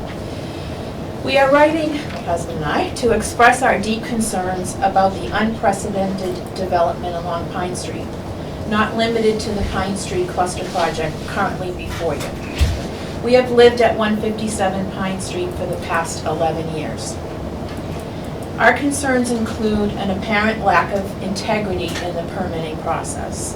We have personally witnessed the developer of the Pine Street Cluster Project bring in large amounts of fill without proper controls of sediments and close to potential vernal pools. This resulted in a violation by the Conservation Commission, as you know. And our concern also is that the initial property purchased was later divided, potentially to avoid obstacles of impact studies on their part. And the developers have attempted to circumvent established protocols by dividing the initial property and beginning land clearing without permission. The proposed plan for cluster housing At the time, we thought required a change in zoning. We now know that that is not true. Therefore, I think the town should not provide any waivers. And in addition, the developer's plans and actions should be intently scrutinized. And the town should take comprehensive and measured steps to ensure that all impact studies are addressed to preserve the environment, wildlife and flora, and the safety and health of all Norton residents. My concern too here is that these impact studies be done in a reasonable and comprehensive way. We've heard tonight about the fact that there may not be 44 buildable lots in the conventional plan. And if that is true, the plans that have been submitted for the cluster development may not be able to include 44 homes. And all of the concern about wetlands fill and that may actually not be pertinent at all. So some of these studies should be done in a reasonable order so that this comprehensive plan can be looked at properly. I also would like to know who would do the wildlife habitat evaluation and when that would be done, because that also could very much impact how many houses are placed on that property. We've addressed the traffic. I hope too that at that meeting, the traffic study will be discussed in terms of when the timing of it was done and what it included and did not include.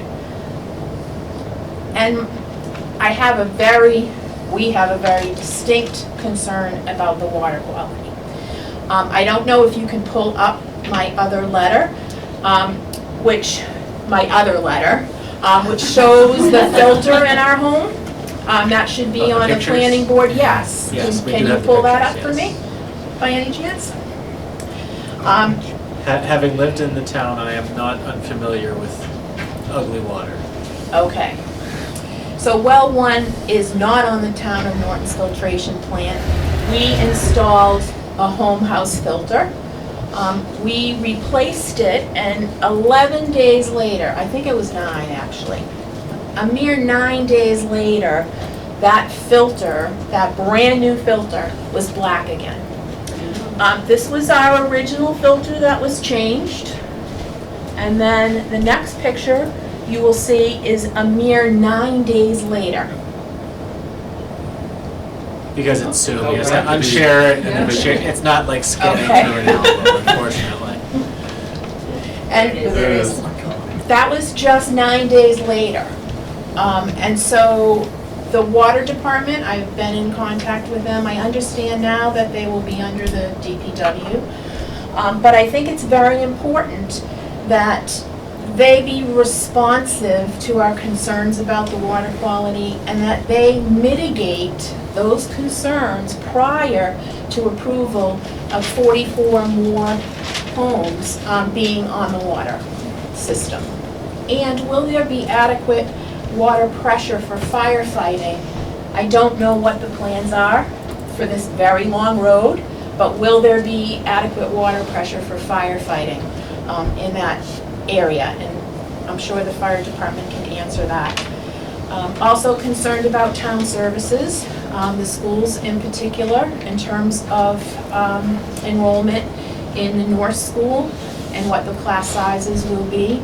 And I know that in speaking with other residents of Norton, there were more people that signed that letter than just people on Pine Street, because there are other residents of Norton who are very concerned about traffic, very concerned about water quality, and very concerned about the school. So I thank you for your time. Thank you. Time for one more person if somebody wants to go last. A short one. Go for it. Thank you very much, everybody.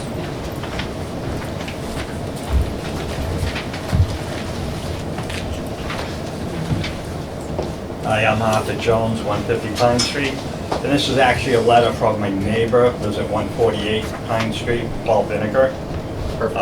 He'd like to address it as he says, dear board members, the plans proposed for 2 housing cluster developments off Pine Street raise environmental impact questions that I would like to have considered by the planning board. First, I'm concerned about the maintenance of reasonably consistent water levels in the existing ponds abutting the 5 houses in the vicinity of 148 Pine Street on both sides of the street. Water feeding into these ponds and then flowing onto the 3 Mile River could be inordinately disturbed by the proposed changes to the watershed area in the construction zone. We received a letter from the environmental firm tasked with providing assessment of the potential impacts. And the wording of that letter suggests the developer seeks to self-indemnify themselves from such an adverse effect. Damage to these ponds as a result of the altered water flow would substantially impact the abutting properties and the significant amount of wildlife regularly frequenting and or living in these ponds. I respectfully submit that a more serious examination of the potential impact of the development is warranted. Secondly, the area both on and surrounding the unused Balfour farmhouse is home to a variety of bat species. I see them myself and I am concerned that we do not yet know what level of habitat impact this development may pose. Some species of bats indigenous to the area may indeed be endangered. A proper environmental study taking these specific points into consideration would be prudent. Respectfully, Paul Vinegar, 40 times. Okay. Thank you. Thank you very much. As discussed prior, it's the preference of the applicant and the peer reviewer to continue to our, pull up my calendar again, our July 26th meeting.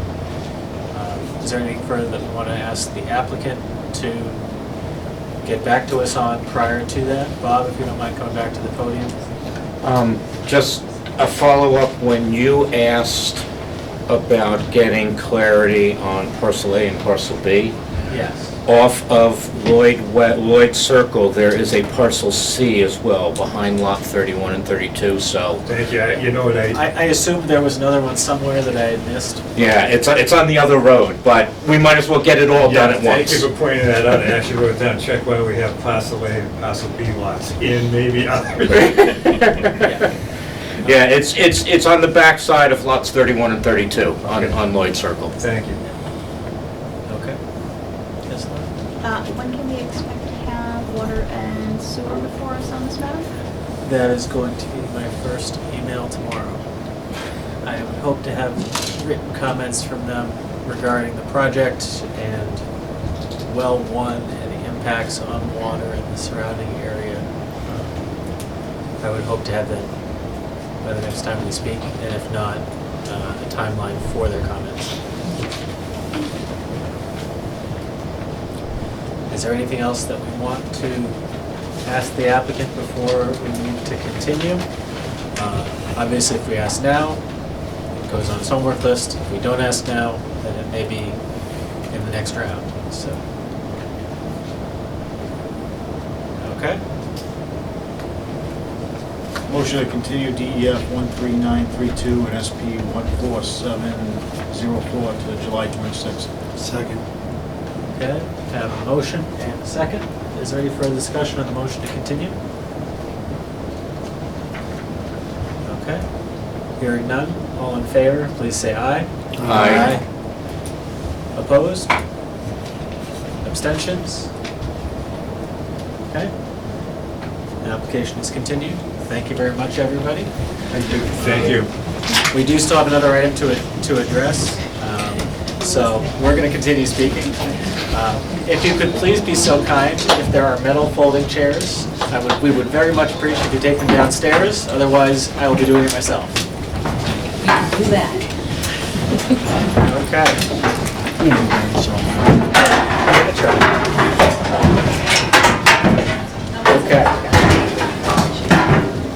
The final item on our agenda this evening is the renewal of special permit number 490 and site plan approved in 2020 for 37 residential units, 4 of which will be affordable. I see a number of people leaving. Brian, do you know if the applicant is here, if they were waiting in the hall? I think he was waiting in the hall. Okay, well, I'll get for him to come in here for a Patient second. person. Come on in. I cut them off so I can have you get in here.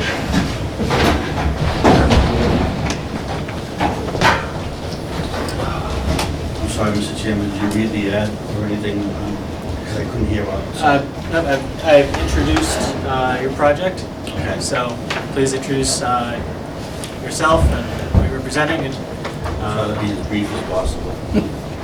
Brian Dunn, I'm a principal with the engineering firm of MBL Land Development and Permitting, with offices at 5 Bristol Drive in southeastern Massachusetts. Some of you, the members of this board, may remember a few years ago, we're in front of you for a special permit site plan approval for 37 units, one which was the existing home on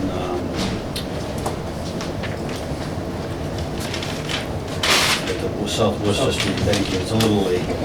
I agree with you. And I've been working since 6 o'clock, so please bear with me. Not this evening.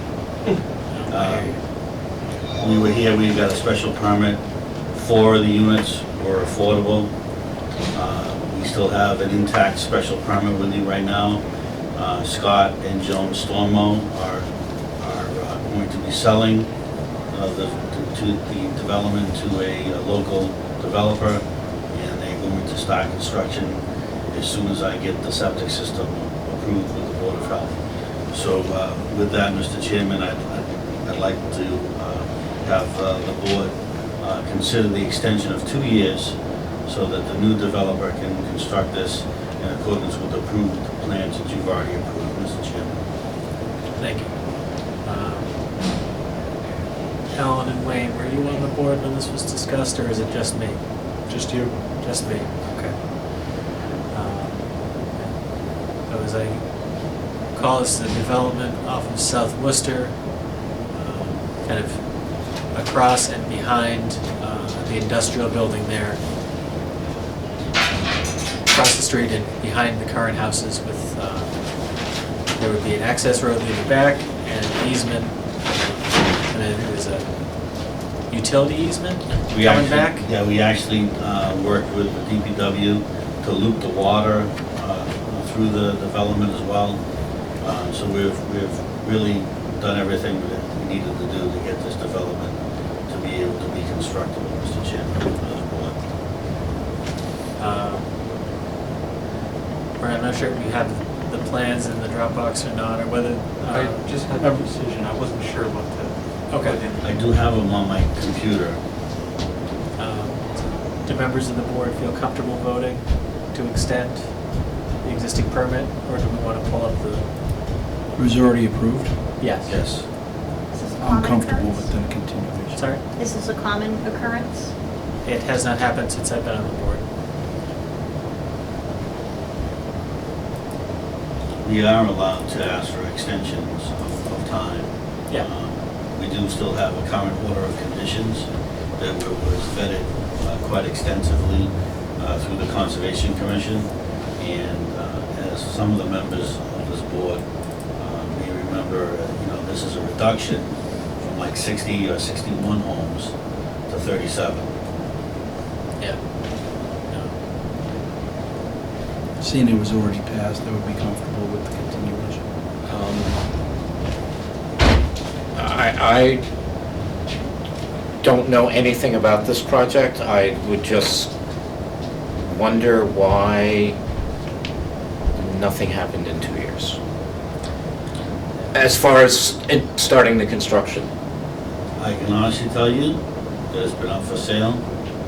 Many developers have looked at the plans in regards to the costs associated with developing things and bringing the amount of fill that's required because of the seasonal high groundwater there, Mr. Marr, so so many people have looked at this. So now we have a developer who is willing to purchase the property at a price that was negotiated. And maybe the price that when they were trying to sell it, that they were asking for too much. You know, and that's why it took so long to get to a point that we're at right now.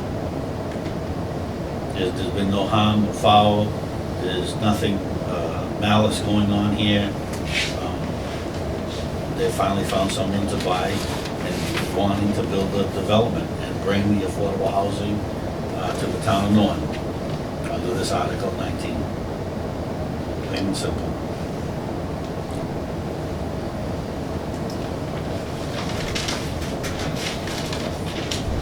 If you were, the decision was July 20th, 2020, is that right? So not exactly a lot going on during that time.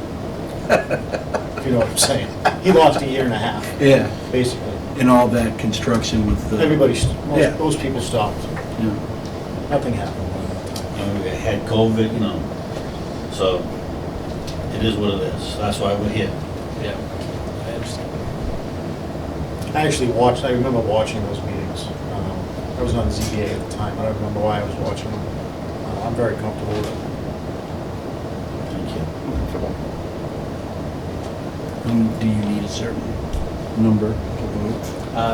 Renewal of a special permit, so I think. Is it 5 to I think we 2? would need 5.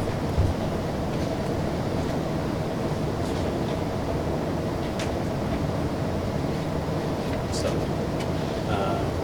if we'd like additional information, if we'd like to ask Mr. Dunn to boot up his computer, apologies for the late hour, we can do that.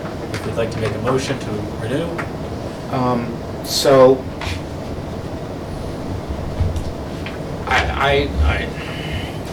you have somebody who wants to buy the property. We know nothing about that somebody. So normally, I think the normal process is that we vet the developer as well as the plan.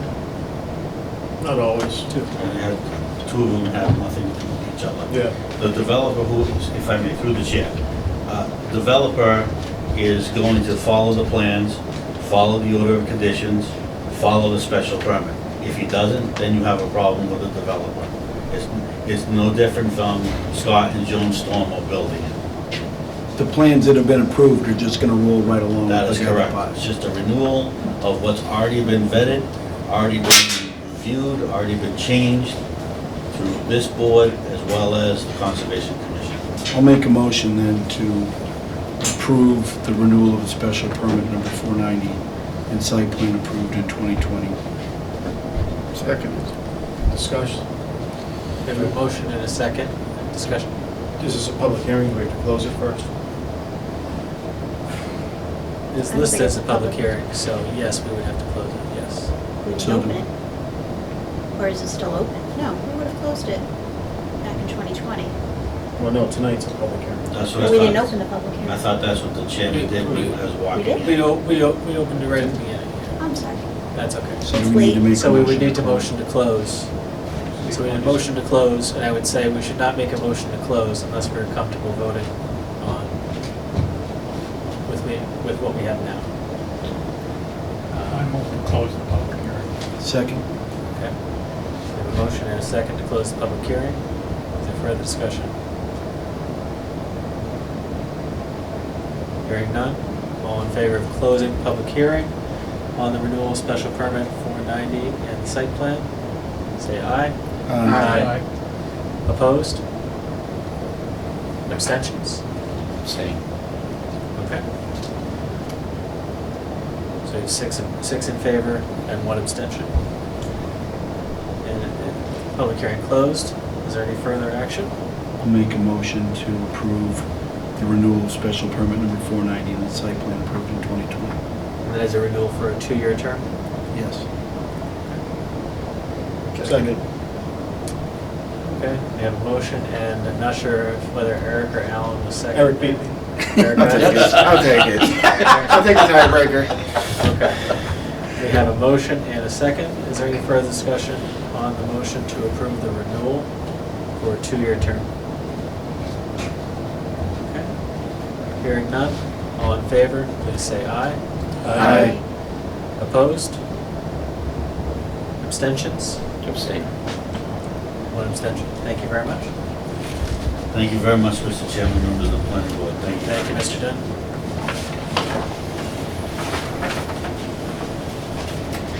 Okay.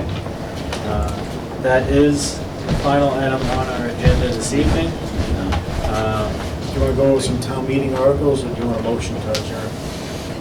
Do we have town meeting articles to go over? No, we can come up with some. You've got a great sense of humor. Does he now? I'm delirious, so of course. I would just say that if we have any questions that come up to us in the middle of the night, so now, regarding the Pine Street project, if we send them to Brian, he can forward them along to the applicant and/or Horsley Witten, depending on what they are, to make sure that we can try to get clarification on them for our next meeting. With that, I'm going to stop talking. Motion to adjourn. Second. And third. Further discussion? All in favor, please say aye. Aye. Opposed? Abstentions? Thank you very much, everyone.